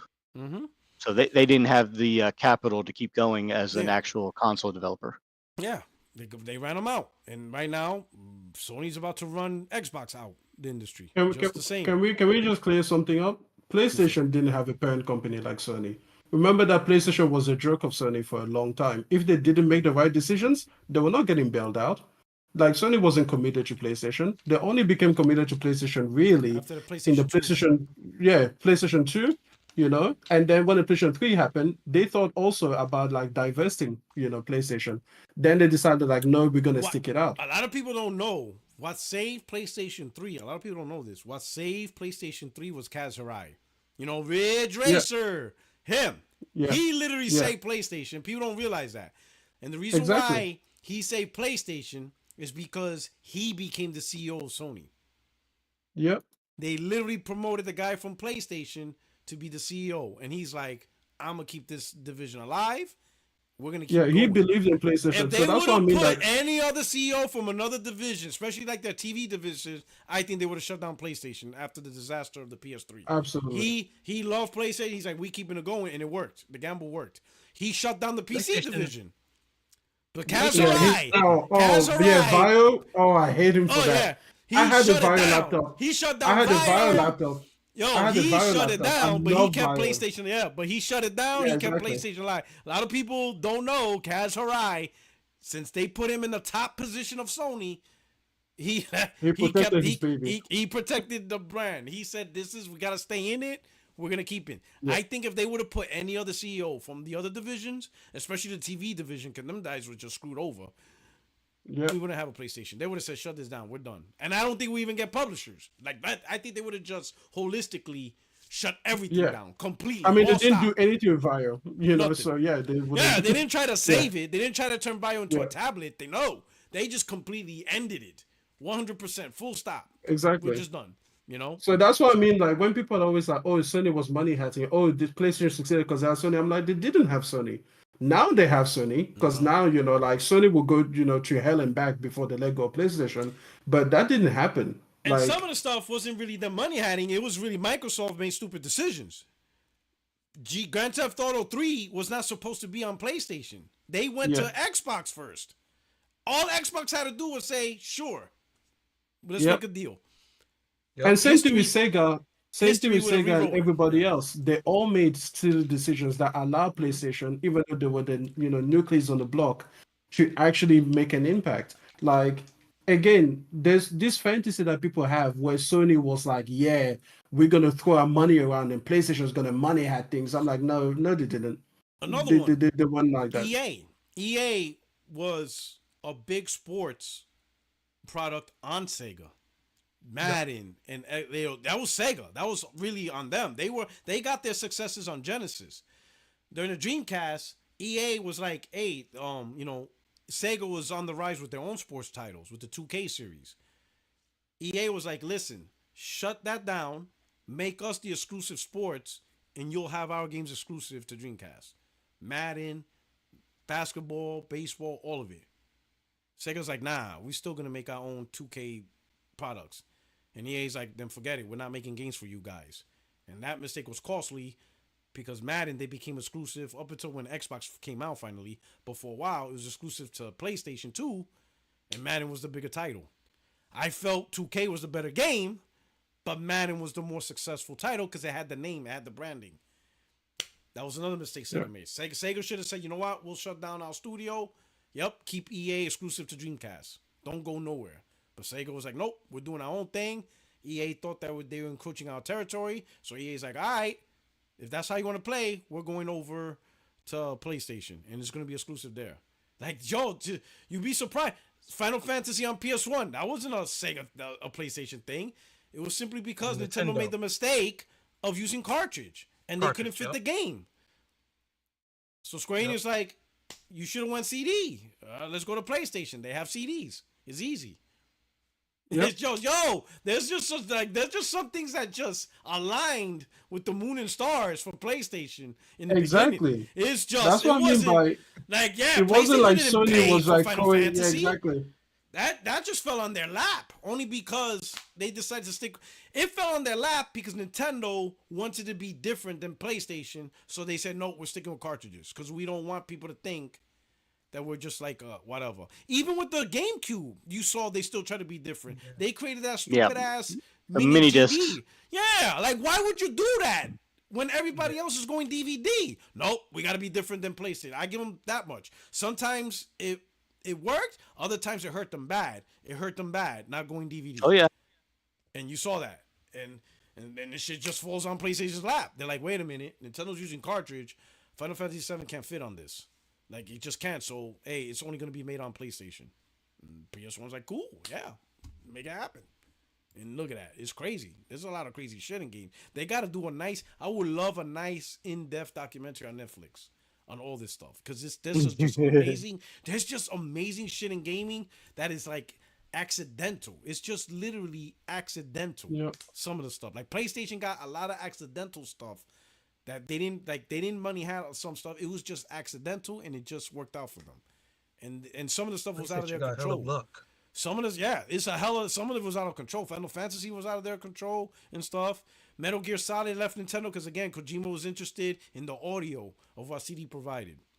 That's what made him make Metal Gear Solid on PlayStation, because of the audio, the CD quality audio. And he's like, oh man, this is gonna sound great. Nintendo was stuck on cartridge. So it's fucking insane. Some of the shit that happened. It's like, all right, go ahead, enjoy it. It's just crazy. All right. And I mean, it's the exact same thing. Yeah, go ahead. Okay, we'll move on to the next. Unless anybody got final stuff, we'll move on to the next topic. Let me do these last super chats. And then we'll move on to the next topic. Harry Johnson III. Oh my God, Johnson, what are you doing? Next Xbox needs to be shaped as a coffin because it's over. I live for Xbox tears. Fucking Johnson, bro. This dude, bro. Now he's the third. All right. And Glassdoor Gamer, you can't put money hat Xbox. They bought ABK. That's one of them. You can't out money hat Xbox. They bought ABK. Yeah. That's true. If Xbox went to the money hat people, they could. They just don't. They just don't, because what they're money hatting for and stuff like that, right? But they that's why I found this funny. Oh, Sony's money hatting Xbox, and I'm thinking Sony's like a $150 billion company versus a $3 trillion. Microsoft could easily out money hat PlayStation easily. They just don't want to, and you have to ask why they don't want to, and it's because they probably feel the juice is not worth the squeeze. They're gonna money hat all these games for a 20 million fan base on a console, 30 million fan base. They're like, yeah, we're not doing that. You know, they did buy ABK, but I think that's part of their transition of being a full out largest publisher in the industry, which I think that's really what Microsoft wants to be, the largest publisher of games in gaming on everything, whether it's PlayStation, Nintendo, Steam, console. If Apple makes a new device, we're gonna put our games there. They want to dominate as a huge publisher, right? Thank you for the super chat. Last topic: 2025 gaming predictions. Could be anything, whatever's on your mind. What do you think is gonna come out in 2025? Any topic, whatever. We'll start with the judge. Judge, put on your Swami hat. What do you foresee in 2025 happening? Could be simple. Could be obvious. You want to make an off-the-wall prediction? Man, I'm gonna say this. Sega's coming back. No. Nah. I mean, as much as I would like to see that, no. What I do foresee, or rather, what I would like to see happen is, because we're all affected by games, and all of our games are made or are manufactured in China. I would just like to see Nintendo, Microsoft, and Sony write a letter like we did back during Trump's first term, and get an exemption letter so that we don't have to pay more for this hobby that we like. That's all I want to see right now. Because and the reason Okay. why I In terms say of the that, tariffs. yeah, Okay. yeah. All right. So the only reason why I say that, as opposed to saying, "Hey, I make this prediction of X game coming out and it's going to do Y," I don't want to even get into that. The only reason why I say that is because of, unfortunately, with the with the threats of the looming increase of cost of everything, and a lot of things are are manufactured in China. I mean that can kill that can kill the American game industry. Mm. I don't know. Okay, man, this guy really Okay. went dark. He went really dark on that one. I Okay. didn't expect He that. bought the real life Hey, it's a into it. fair assessment. Oh shit, man, this guy made me sad. I thought you were gonna do Look, some. that's not what I'm trying to do. I thought you were gonna say intergalactic.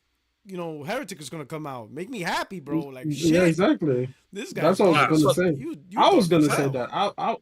I was gonna say that. All right. I'm still looking forward to I'm still looking forward to Wolverine, and I'm actually happy that damn it, is it Insomniac, excuse me, that Insomniac hasn't overhyped this game to death, whereas I know within matter of fact, like 2 years ago, I think that was the last time I saw anything on it. It was, we saw the trailers, but I'm one of those type of people, and I think M is also, matter of fact, I know it's M as well too, is that, hey, 2 years is the threshold. If anything is not coming out before 2 years, what's the point of even showing me that?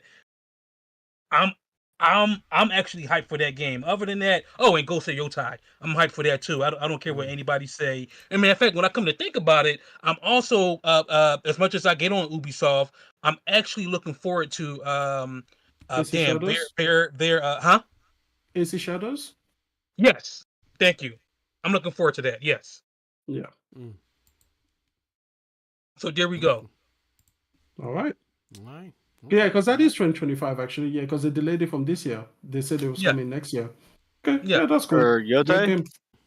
No, for AC Shadows. Oh, yeah. I mean, Yote is also 2025. I think they put 2025 as the release date. So No, there's if no I release remember date for right. Yotai yet. There's no release year? No release year yet. Oh, okay. So what? Ghost of Yote.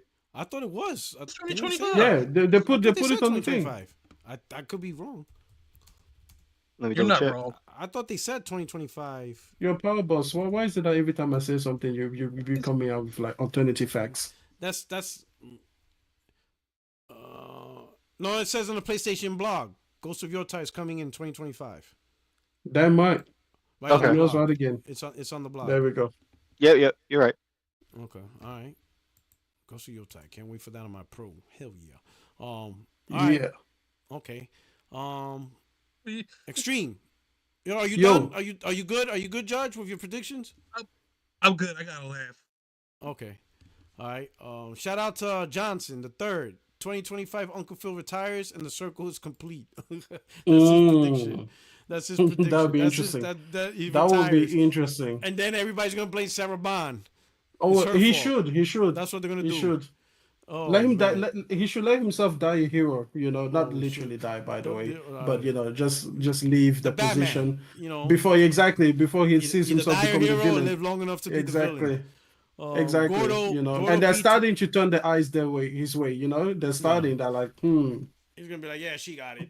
You know what I'm saying? So that way, when they do these OEM consoles, I retired. It was this DEI hire. It was this DEI. Shit. Oh shit! This dude.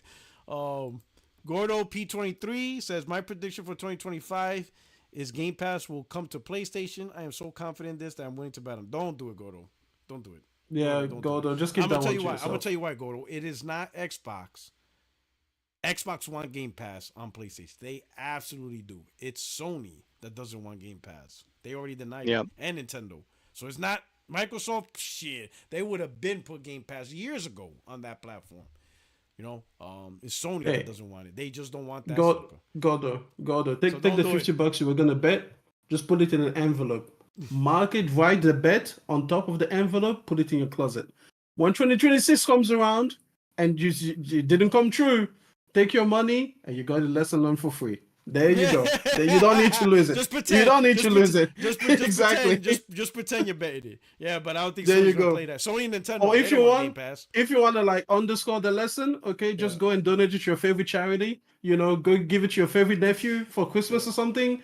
Go ahead, but you don't need to lose this money. It's just he doesn't need to leave. It's fine. Yeah, I don't think Game Pass will ever go to PlayStation. And it has nothing to do with Microsoft. Yeah, it has nothing to do with Microsoft. Microsoft would absolutely love Game Pass on PlayStation. They would love it.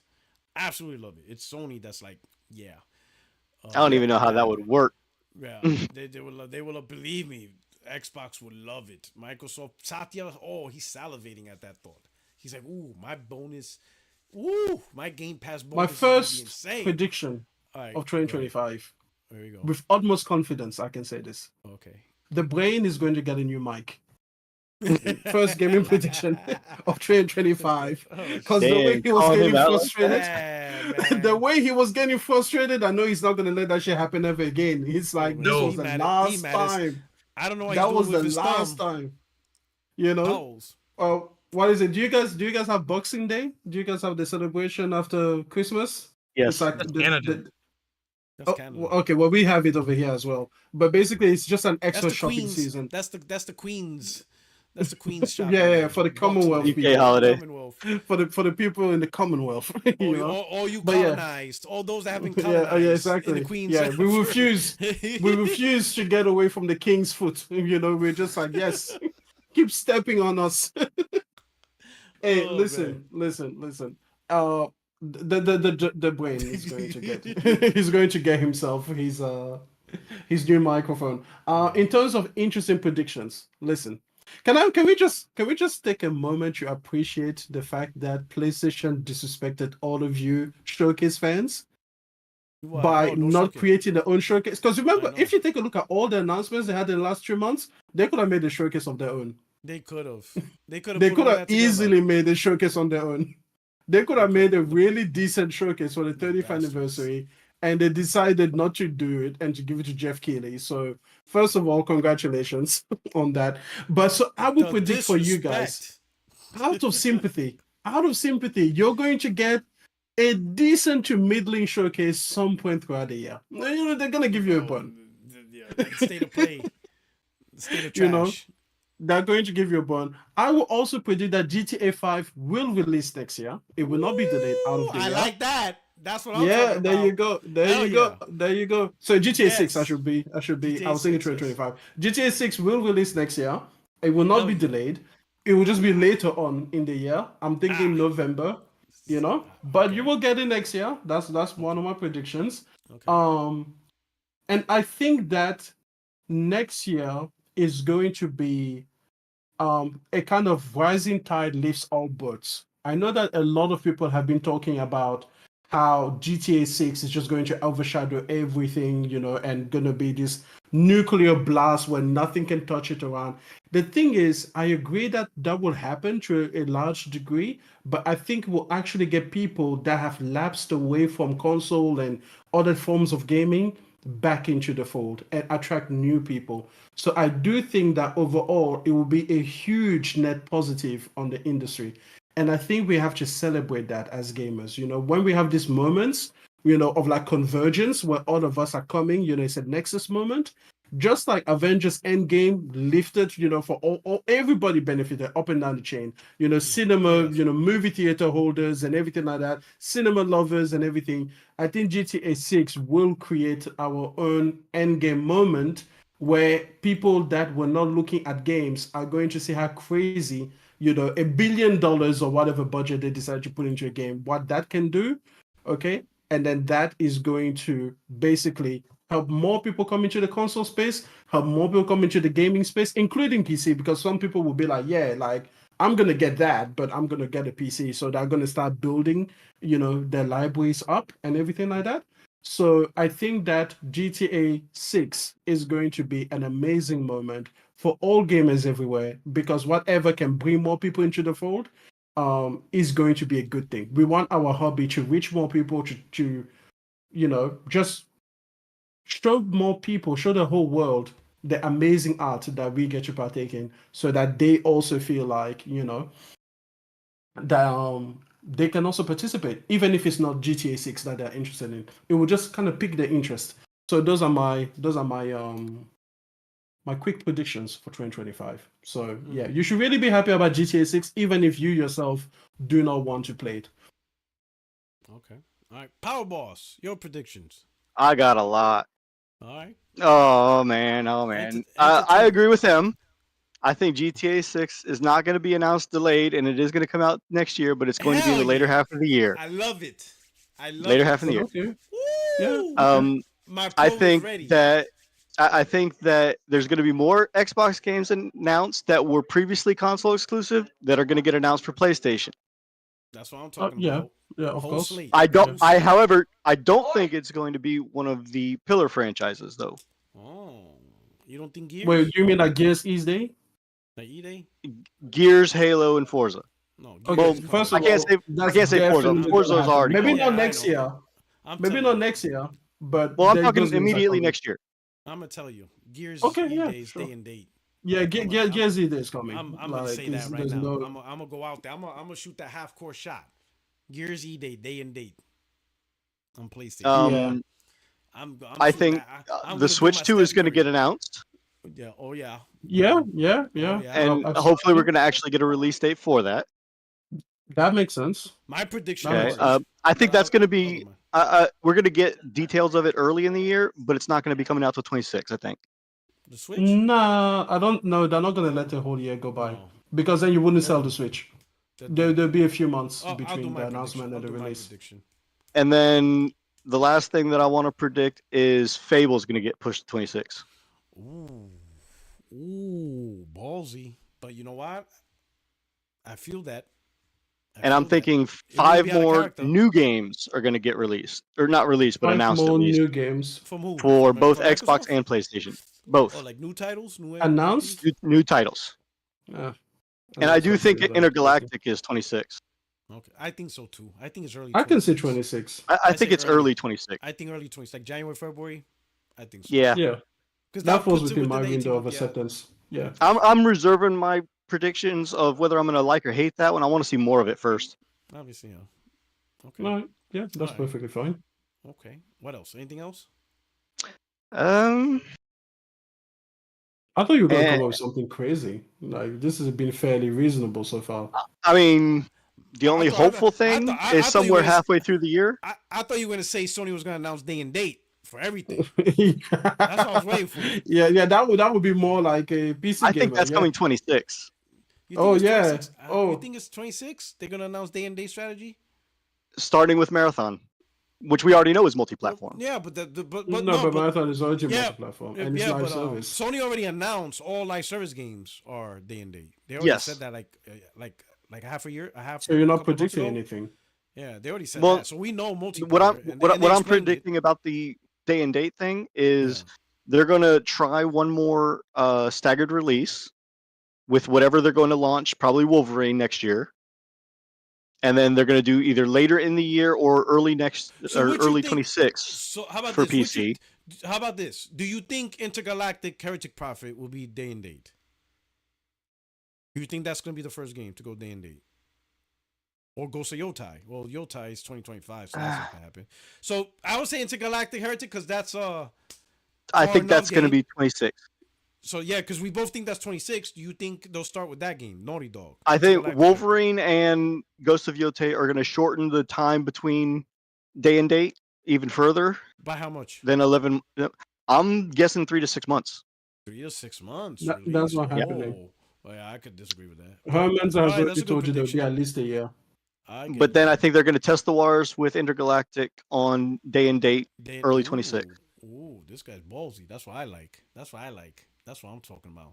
Hell yeah. Stand 10 toes down. Stand on business. You know, we can argue about it next year because we're doing 2025 predictions. Yeah. So I'm just like, this is outside the parameters. That's going to be interesting. All right. Okay. All right. But yeah, that's a ways off down the ways. Ooh, yeah. That's a 2026 prediction. So we do that December 2025. Yeah, exactly. Come back next year. We'll argue about this one. That's a good one. Yeah. All right. Okay. All right. Anything else, brother? But yeah, Xbox side, Fable's getting pushed. Here's a real prediction that's going to be a doozy. Next Game Awards. Okay. Next Game Awards are going to be 3 out of the 5 Xbox titles. First party. For Game of the Year. For Game of the Year. Which games you think? I think Indiana Jones is going to be one. Oh, no, not even close. Forget about that. Dude, substitute, Listen, please. Start over. Perfect Dark. Okay, that's better. That's at least better. Maybe. All right. I'm not going to say Avowed because I've been hearing some bad things about Avowed. Obviously Disavowed? Are you kidding? Nah. So you've got one. You've got Perfect Dark. I'll give Perfect Dark. And if Fable releases 25, it'll be there. Okay, Fable. Where's the third? You're missing. No, he said Indiana Jones. We just don't believe. Nah, that's not happening. We don't even count that. We're just gonna give you. We're gonna refund your turn. Give another. We give you a new one. Pick a new one. We'll give you another chance. Pick a new third one. Pick a new third one. That's not happening. I don't know. Oh, I'm gonna go with the Altars. The who? The who? The Altars. The Altars? That's an Xbox first party game? I think so. No, it's 11-bit Studios. Yeah, it's not their game. All right, but it's the same people who made Frostpunk. But let's field your team. Where's your third slot? Who's gonna be there? I don't know. I don't think there is a third first party game. Oh, actually, I'll give you one. South of Midnight. South of Midnight is definitely getting nominated. That's actually looking better. That looks good. Every time they show it, it was always looking great. It was always great. Yes. Every time they've shown it, it's been looking better. That does look great. So listen, I will give you on your slot the first one. The most front runner is South of Midnight. If South of Midnight is looking as good, if it comes out as good as it's looking right now, I can definitely see it in the conversation for Game of the Year. But then you also chose next year. Pardon? Who makes South of Midnight? Who's the developer? Is it first party? It's Compulsion, isn't it? Compulsion game. Compulsion Games. Yeah. Yeah. Now, see, I'm worried about South of Midnight the same way I was worried about Indiana Jones, though. Both of them had SBI involvement. First of all, we're not going to get into that because honestly, I don't want to. This is your first time on the podcast, and we don't need to get into this. It's just, like I said, I'm just worried about it. I'm still going to give it a try. I'll give it a fair shot. I'll give it a fair shot. Yeah, I move on from that nonsense. I mean, you know what? This is your first time on the podcast. We'll be fine. We'll be cool. We don't do that in Wakanda. I was on last week after Chaos. I know. It was you. He was here. The PC guy. Right. Okay. All right. Hey, just like you, came from the chat. Yeah, listen. You said some fly shit last week that I have to. You know what? It's fine.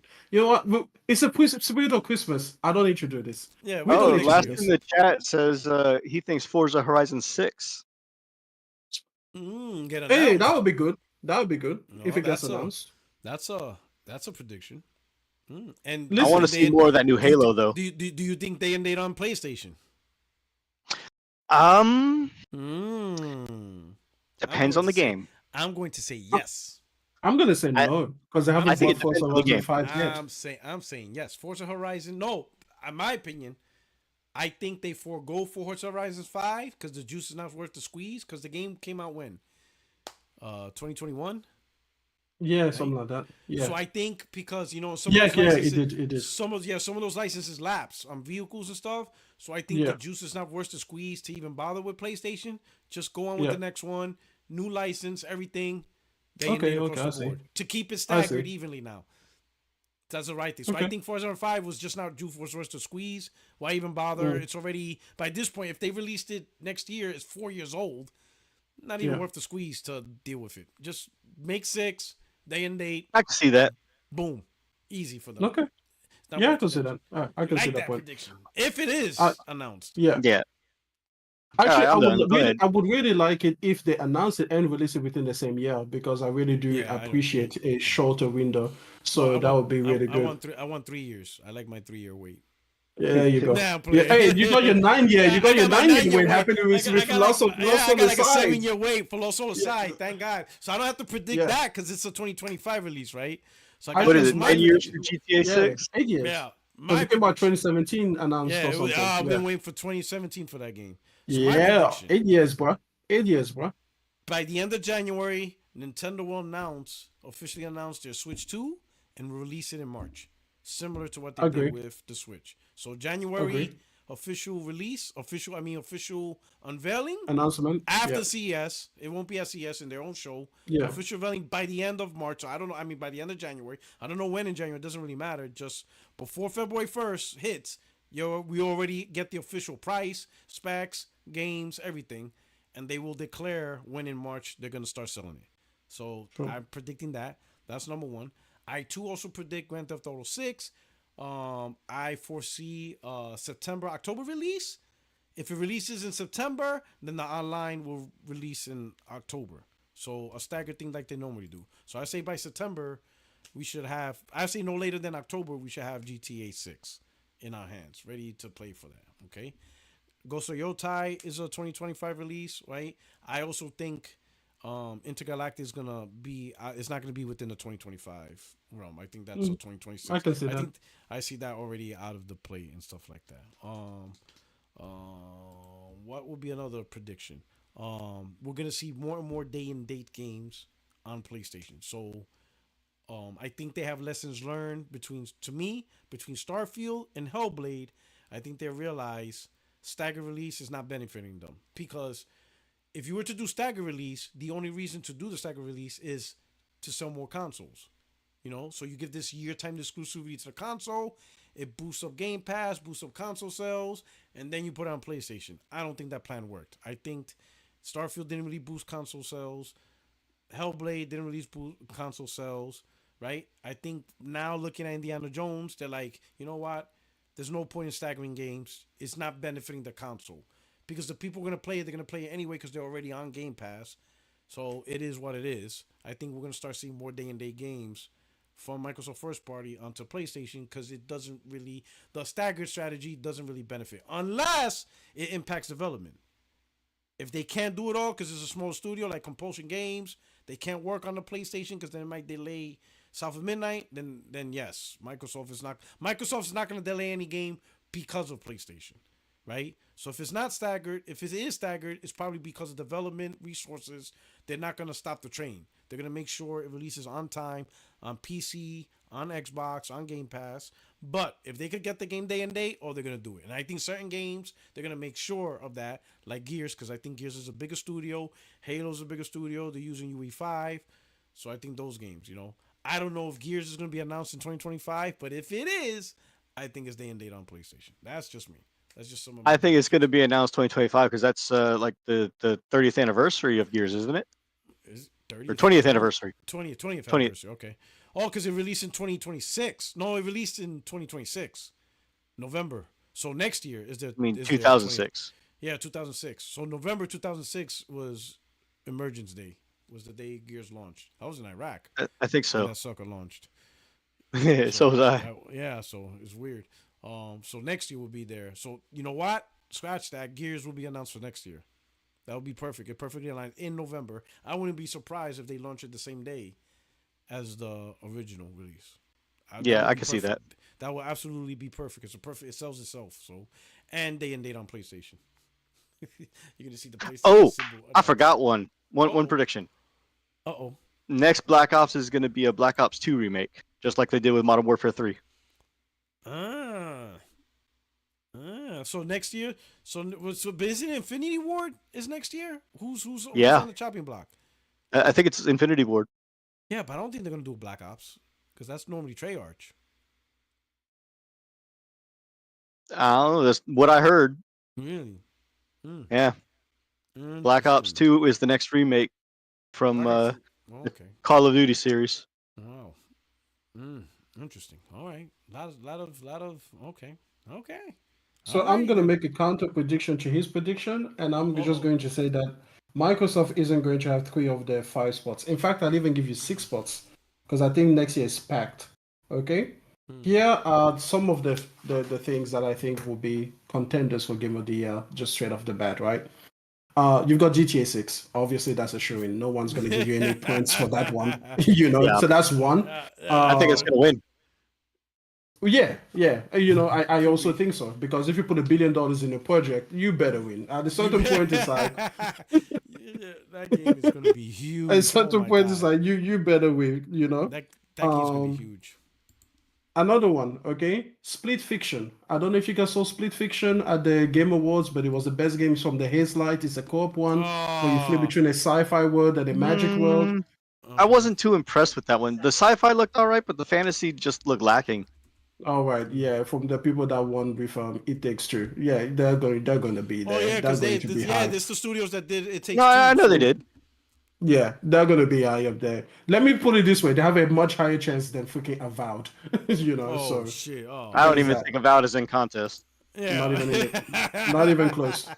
Oh, Then man. you have Ghost of Yurte. You know that is going to show up. I got you one know, more in a big prediction way. too. But Okay, all right. finish after. Assassin's Creed Shadows. From the most recent things, I do think that the combat, and I'm not talking about looks good. anything about Yasuke, but the combat system is looking looks like they good. actually are putting the work behind it. The delay was a good move. Yeah, It looks good. It's looking more you, refined. you have Death Stranding 2. You know, that's gonna be up there. You know. Then you have yes, Kojima. You have Clear Obscure, Expedition 33. You know that thing. Oh is yeah, that one looks fantastic. Yes. I'm excited for that one. Oh, I'm Absolutely. loving this. I'm loving this halfway into the gen. It always happens, boy. Absolutely. You know, everybody's just firing all cylinders. Now, here are the three from Xbox that I think will be up there in contention. I'm not sure if they will all get there, but these are the three that I believe can get there. The first one is Gears Ide. The second one is South of Midnight, and then the third one is Doom: The Dark Ages. I think all three of those are Doom, top that's quality right. games coming Doom: from The Xbox. Dark Ages. Yeah. Ooh. So there you go. Don't ever say that I am not fair. Ooh, no, Doom: The Dark Ages. Forgot about that one. Yes. That's a definitely a good list. I'll give you that. Year. 2025 sounds like it's gonna be a crazy year. That's what It I'm is. saying. And the new That's what I'm hardware, saying, Switch guys. 2. 2025. Get your PS5 Pro. You're gonna put in the work Get it I just before the want to say, tariffs. I'm telling you the now. PS5 Pro That's is just gonna be play like every single one of these $900. games. Then The tariffs. PS5 Pro is gonna play exactly. Get it before the tariffs come. Yeah, because The PS5 Pro is gonna get every single one of these games. Is gonna be playable on the PS5 Pro. Don't So wait too long to go get ahead. them GPUs. Buy it now, boy. Because when the tariffs goes up, everything's going up with it. As soon as they announce it, pre-order. CPUs. Pre-order. You know, if you're holding off on upgrading your RAM, you're going for that 2 gigabyte. Just buy it now, because that 2 gigabyte is gonna go back up to like $500. Oh, and also, you know, there will be a Nintendo game because when they come out with their games, they'll probably have something crazy like a Breath of the Wild 2. Yeah, I got to know. It's Metro Prime 4. That's gonna be Okay. their Metro Prime 4. I think it's going to get announced, but not released until next year. Okay. Or the following year. But I think that's gonna be their game. I think. What do you think about Death Stranding 2? Death Stranding 2? Think that's going to be that's multiplat? No, that's They pay for PlayStation. they pay for Are you that shit. kidding? Not on Xbox. Maybe PC, maybe, but I think it's Nah, the same they're deal. gonna stagger PC. I think this is the same deal. I think the same thing because remember they just Same thing is what sold happened. Death Stranding back to Kojima, the first one. Yeah. They said, "Here you go." And he's you could, on OD for Xbox. yeah, and he went there. Yeah, but I think OD's going to come to I PlayStation. always felt definitely. I always felt he wants to be a multi-platform developer. You know, I have no doubt with that and stuff like that. I have no doubt that that's what he wants to do. I don't think he wants to be restricted to any box. He wants to, be everywhere. It's his studio, right? It makes sense for him to do that. But I think the arrangement to get him started and all that stuff, they're like, you got to make this shit for PlayStation, bro. We'll give you the engine. We'll help you out. So I think Death Stranding 2 is going to be at least a timed exclusive on PlayStation, and then PC, and then Xbox. Then, after they sell it. eventually. I think the same thing. I think the same thing. I think similar. I don't think you have to wait as long for it though. I don't think you're gonna have to wait 5 years for No, Death it's Stranding gonna be 2 much. on It's gonna be a Xbox. lot shorter. Yeah. It's gonna be a lot shorter. Yeah, it's gonna be much. Maybe shorter, like PC, Xbox even simultaneously. Could be but- like a year later, and then they both on Exactly. Xbox PC. They're both on. Yeah. That's potential. Yeah, definitely. That would be the biggest slap in the face if Kojima decides to make it multi-plat day one. But it's not gonna happen though because they didn't pay for this development of this game with the intention like, you're gonna take our money and then make it for Xbox. I mean, I could see it being in a clause that he has to wait to release it on Xbox. Yeah, I think Possibly because even they pay PC for delay it. too. Now, if he would have done it from scratch for the sequel, then I would have absolutely agreed they because he's putting up all the money. But Sony put up the money for this one as well. It's all their money too, so they gotta get something out of it. Because remember, he only bought it. He only bought it after he'd already been like more than halfway through the development of Death Stranding 2. So all that money they put it before they even sold it back to him, they would have been like, "Hey, just make sure that you're not getting any slick shit with this thing. This is still a timed exclusive for us." Yeah. Otherwise, they would just be like, "We're not selling it back to you." Like they don't have to sell it back to him. So let me play devil's advocate for a second. Mm-hmm. What games that are announced for Xbox and PC day and date that are not announced for PlayStation, like the Outer Worlds was, that you think might get later announced outside of the pillar franchises? Where they change? Where they change? I will say this: I can't name the game only because I think the sticking point really comes down to, because you heard them, they talk about no red lines. This is decision by decision basis. I think it really comes down to the development process. For example, I don't think Forza Horizon 5 is going to get announced only because I don't think the juice is worth the squeeze to port it. Just move on to Forza Horizon 6 and make that day and date. Just, you know what I'm saying? I'm thinking Avowed. Like Avowed. And you know what? Avowed's a good candidate because the studio knows how to do day and date multiplayer with PlayStation. They have the experience. Yeah. So I can see them. Compulsion Games, I don't think they're going to do day and date because I don't think the studio's big enough to tackle on PlayStation without impacting the length of when the game's supposed to come out. Ooh, Nix in the chat has a good prediction. Clockwork Revolution. Is that coming next year? It's supposed to be released 25. You know what? I forgot about that game. It looks good. BioShock. It's like the BioShock. Yeah. Oh wow. This is a problem with Xbox. Xbox announces the game so early that they've got like 5 years worth of announcements that you have to keep track of. I forgot about Clockwork. Yeah. Wow. They haven't shown anything about it in a while. They haven't talked about that in a while. That was very early this year when they last showed anything of it. It was short. I think it was last year. No, it was this year. It was this year? Okay. Yeah. It was after the very early February Dev Direct that they did Clockwork Revolution. That's a good one. I forgot about that one. Wow. I think it's going to be a Lies of P situation. If that's a 2025... You know what? Wild prediction. You're going to get Everwild. Oh shit! This guy. They still don't know what that game is. I know of it. I haven't played it.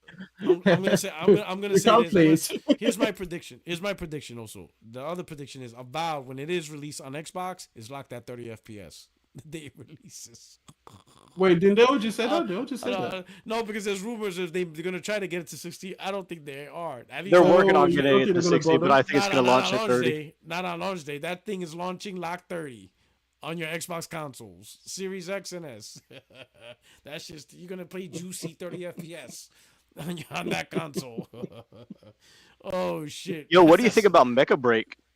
What is it? Mecha no Break? idea what that is. Was that on the Mecha show? Break is the big like Gundam inspired mech running around the. I see it. Is it that looks really wild. Is it SBI? No, I think it's an indie studio. I'm playing. I'm joking. I see what you're saying. I'm looking at it now. I'm like, man, that does look, Onimusha. It looks pretty good. Man, oh yeah. Oh, bring that back. back. Come out next year. Oh my god. Wait, didn't they just say that they announced it that they're starting work on it? Oh yeah, I think they've had about a year's development. They literally said they were announcing. They said 2026. They announced the beginning of it. They basically, you're not getting that. Sorry, man. I'm waiting to hear more about the 13 Sega games that are being announced. They mention didn't they have like a trailer a couple of months ago? It was like Streets of Rage, Ultra Beast. Certain games were like 2Ds. They're going back to Crazy 2Ds. Taxi. Yeah, Crazy Taxi. They're trying to do some wild stuff with it all. You know what I really want for them? I want them to do a full-blown remake of the first Phantasy Star, because that was Sega Master System. That would be good. And do you remember, for the Sega fans, you remember Shining in the Darkness? It eventually became Shining Force, the tactical. Yep. I would love them to do a full-blown remake of Shining in the Darkness. Like, those games are so old. You on my wavelength, Porter. But they are such great stories. I would love them, because now you're talking Master System games. I would love them to come back and do a full-blown remake of a single player. I mean, I know they have Phantasy Star Online, but I want that remakes and remasters that are not on the current gen consoles playable. Like so old, like Phantasy Star, they could bring back, and Shining in the Darkness. Oh, that would be absolutely amazing. You know, he says, "Damn, nobody knows Shining in the Darkness," and that's the one thing that's true. Nobody knows. It's so old, but a modern audience, brand new remake for the modern audience. Modern world, oh, I think it would be amazing because the story was amazing. Shining in the original Fantasy Star story with Alice, well, now that would be woke because she was a female lead. So there you go. Well, there we go. Okay, I don't even care about. Let's create our game of the year. But that was Alice. Alice was the main character. She was the lead. I mean, we got Laura Croft, Tomb Raider. Yeah. Let's create our game of the year list for next year. Okay. You got 6 spots though, because it's a busy year. It has to have 6. Here's mine. They do more. I think the year before that they had like 8 spots at one point. Wait, really? I think it 22? Wasn't It Takes Two that year? They had like 8 nominations. 8? They had like 6. They had more than 6 in the Game of the Year. Let me see. Maybe. Let me see. 2023 Game of the Year. The Game Awards. Let me see how many nominations they had in 2023. It was one year they had. I'm like, yeah, there was like 8. I was like, they had half the games released on this goddamn shit. Yeah, let's see. 1, 2, 3, 4, 5, 6. Okay, that's 6. So let me see 2022. Let's see 2022 the Game Awards. All right, Game Awards. Here's the full winners. Let's see. Game of the Year. Am I bugging out? Maybe I'm lying. 1, 2, 3, 4, 5, 6. Okay, so far I'm a liar. I could have sworn. Let me see 2021. The Game Awards. There you go, 2021. Maybe I'm a liar. There you go. Yep. 1, 2, 3, 4, 5, 6. Okay, I guess I'm a liar. I guess I was wrong. Maybe I've never known them to have more than 6, but I wasn't paying attention to them in the early days. I guess I'm a liar. I'm a damn liar. Everybody was more interested in E3. I'm exposed. Puerto Rico got exposed. It's okay. We corrected you on live, just like immediately. We corrected you. We didn't let you run some flies. Exposed, Puerto Rico. You are exposed. Let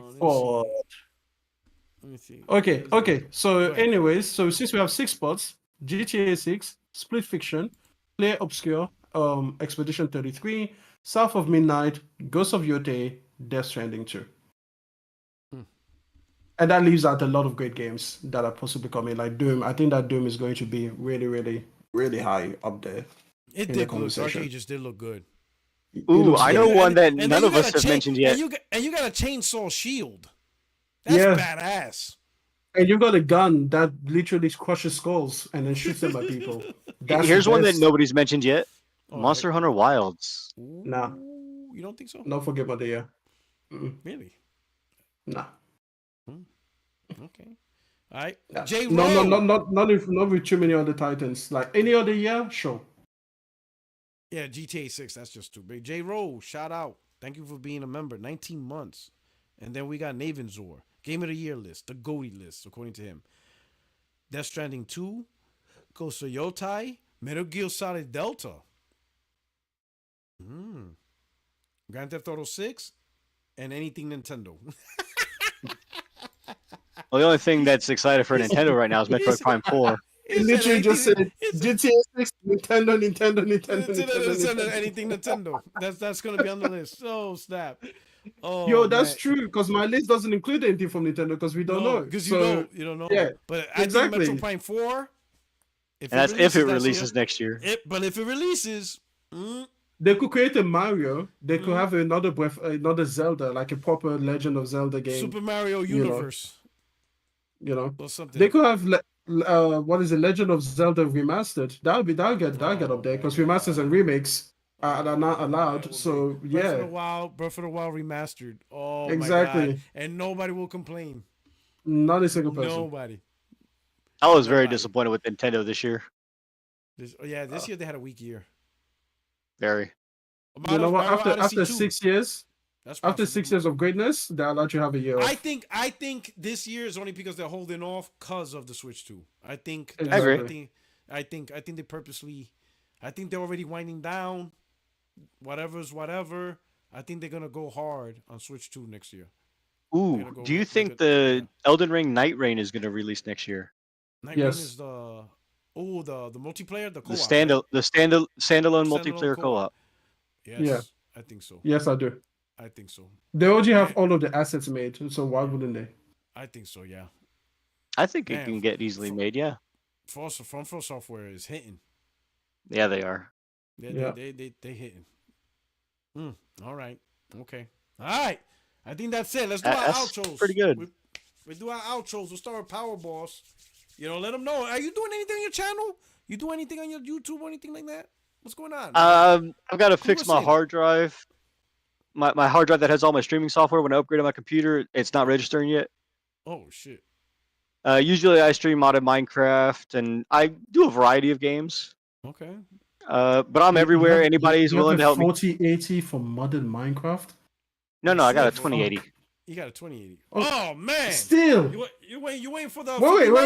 You're a PC peasant. You're a PC peasant. He's not a PC. You're a peasant. No. You're a peasant. He's a peasant. He's an economical PC guy. Oh my god! I got Why can't we ever get Master Race? Well, hold up. To be fair, you were about to make fun of him because you thought he was a 4090 playing Minecraft. Yeah, but now that he's a 2090. Yeah, 4080. But now that he's telling you it's a 2080 playing Minecraft, you still rag on him. So he can't win. Exactly. No, that's not what it is. That's how PC gamers treat you. That's not fair. No, what do you mean? That's how PC gamers treat you. If you got overpowered specs, they make fun of you. If you got underpowered specs, they make fun of you. I'm giving him the same energy. Oh man, that's messed up. Anyway, so you do Minecraft stuff, all right? Modded Minecraft, yep. And I've been working on making my own mod pack. I like the way you said modded Minecraft. For Minecraft? I mean, that's what they do. Modded. And you're gonna do a modded pack for yourself for Minecraft? Yep. Been in development for about 3 years now. You keeping it a surprise, or you could talk about it? There's not really much to talk about. I got it working at 300 and something mods, but it's not populated with like quests or anything yet. It's going to be kind of like a double gated hardcore pack, expert pack. Wait, hold on. You're not creating the mod from scratch. You're combining different mods into your own custom package. And I'm editing the files so that it is not what was originally launched with the mod. Is it? Okay. Fair enough. All right, okay, no problem. Like if you take a wooden sword that does fucking 10 damage, then I'm modifying it where it may do 400 damage, for instance. Oh, PC gamers are so lame. It's so fun.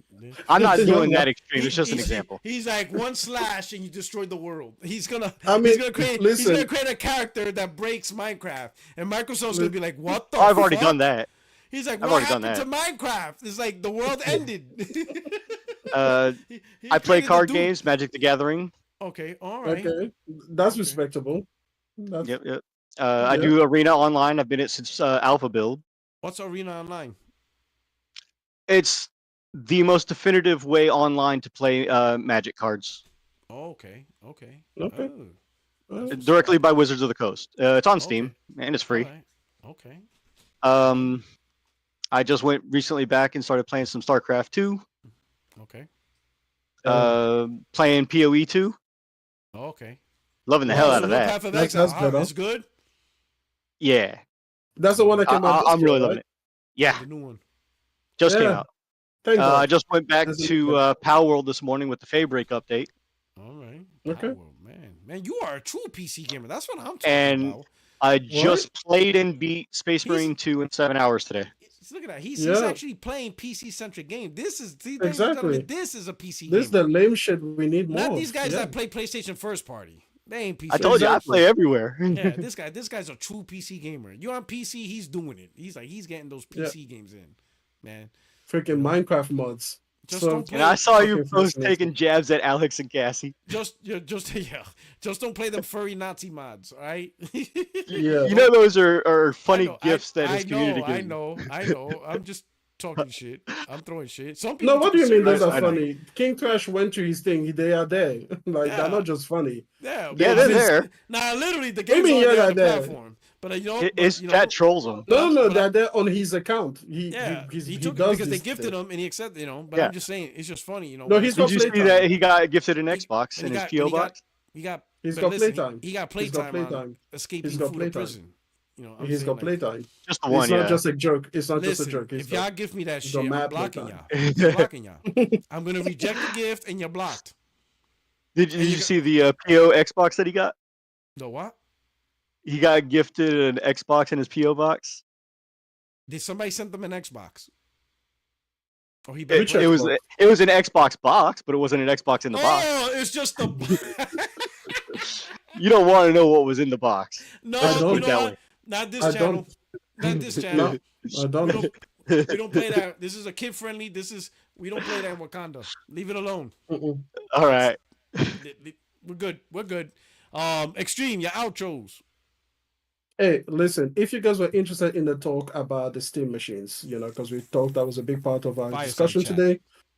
There's a fireside chat for that on my channel. So just Excellent. go ahead, walk on over, and you're gonna hear me ramble on about it for a while. Merry Christmas to all of you. Happy holidays to those of you that celebrate different holidays.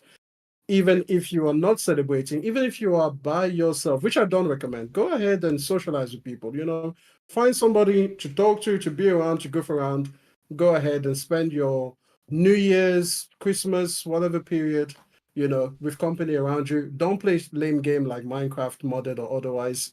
I mean, that's just some lame PC shit. Have some respect for yourself. Play games that are actually good, and not made for children. So, and if you are going to play games that are made for children, go ahead, at least play Nintendo games because, then at least good games, right? Like, what are we going to do? Don't play games from 1989. Like, you're not 5 years old anymore. Like, this isn't time to reminisce. No, play good games. Play games that you can be proud of and you can be proud to display on your PSN profile so that when people go and check what you've been playing, they're like, yeah, this guy is a gamer for like the last 5 years or so. Like, make good use of your toys. So there we go. But aside from that, play whatever you want. Have fun. I'm here for you. I will give you judgment, but I'm here for you. All right. Shout out to everybody. that Eli dude who recently bought an Xbox. Well, not bought an Xbox. He got gifted an Xbox from his wife. That's been making the rounds. Oh my god, that dude. Wait, who? Listen, no. So the a YouTuber. Yeah. So he made a video saying that he was wrong about Xbox's wife. Yo, that video blew up like 50,000 views or whatever. Listen, he just made his fourth video today. Yeah. Now he's on the train of Xbox is great, PlayStation fanboys suck, and he's getting the views. Oh, good on you, bro. Good on you. He still has his PlayStation. He still loves his PlayStation, but ride that train because listen, he's as far as enjoying it can go. Ride that train. Stay on it. As far as it can go, go on it. There's a lot of Xbox fanboys that are hurt, and they need people like you. They need something to feel good. I'm telling you, ride that train, boy. His views, that video was like 40-something thousand views. I seen that thing get retweeted out of the blue. He's the savior, bro. You are the savior. Yeah. Enjoy. You are the Juan Soto right now. Get that money. Get that $700 billion contract. You should ask him to come on sometime. Ride that train. Nah, I'm not doing that because I know it's fake. It's fake because if you just look at his history in his channel, you could tell. He caught the wave good. Sometimes you do a content and it just blows up. He got it. He hit it. I just can't do that. Like, I can't make a video and pretend Xbox is good. I'm like, hey guys, this Puerto77, man, my wife bought me a console. Fuck, I was wrong. I can't do that. I can't lie. I ain't doing that shit. I can't lie. I might do that for PC. Hey, I bought this PC and that food of prison. Oh shit, that shit slaps. I ain't doing that. Hey, but if it's true, good on him. And good on him. Hey, but yeah, but the way I know is literally the next day. Oh my god, PlayStation fanboys attacking me. Oh my god, I'm like, oh man, he got it. Listen, good on him. Ride that wave. You caught the eye of the community. Even Cole Eastwood commented on him. So I'm like, you got the limelight. Enjoy it. Enjoy that limelight. Keep going down that train. You got the eyes of a lot of Xbox gamers. His channel's gonna blow up. His channel's gonna grow quickly. Just keep that train. Don't slip. I'm telling you now. If he's listening, do not go back to PlayStation. Play it quietly. That's your side chick. He still says he loves his PlayStation. Yeah. Do what you gotta do. Ride that wave, bro. The wave is good. He caught it. A lot of Xbox community kids moved. made a video about it. Colt Yeah. addressed it. Woo! I think his move was the first one. Yeah. Oh, it caught trend. It went viral. Yep. Take that ride, bro. You're the hot tour girl. Get that ride. Get it going, bro. Start your own podcast. That's just wrong. Yeah. Start your own podcast. Create your own meme coin. Do what you gotta do with this and stuff like that. All right. But anyway, to everybody else, hey, happy holidays, Merry Christmas, and absolutely. Everybody have a good one. The last podcast of the year. We will see you next year. 60 Frames No Lag. This Thursday, I'm gonna try to do a one-on-one live with Tim Dog. So I'll let you guys know the time on that when that's happening. Hopefully I'll have that sorted out by tomorrow. But on behalf of 60 Frame No Lags panel members and everybody that came through, I want to wish you all a Merry Christmas. Have a happy and safe New Year. Happy holidays. And I will say this again. Uber, Lyft, whatever app is in your neck of the woods, use it. Do not drink and drive. There is no reason for that. It is too costly in terms of fines, in terms of your health, in terms of the safety of the people. Drink, get fucked up, and have that app ready. That's it. Enjoy your time. I want to see you all in 2025. Next year, here, we're going to get together. We're going to enjoy ourselves. Love you guys. Thank you so much for rocking out the channel. Hit the like button. We're going to close out the poll. And the question is... Hey, when you come down to Florida when you retire next year, I'm going to take you and Alex out to a bar. Absolutely. Right here. You heard it here first. Alex is wearing a shirt. Which shirt? I don't care, but he's wearing a shirt. Yeah. All right, he's not going to show areolas in public. No. But let's see. The poll says, would you buy an Xbox hybrid console? F no, 56%. No, 33%. Yes, 9% out of 327 votes. So majority says nope or F no. Only 9% said they would buy it. All right, small sample. It's got to have something really worth it. It's, probably. But anyway, you guys take care. Thank you so much for rocking out. On your way out, hit the like button. And, hopefully I'll see you guys Thursday. But if I don't, again, Merry Christmas, Happy New Year, Happy Holidays. Stay safe with friends and family. You guys take care. Hoorah. Peace. Yut.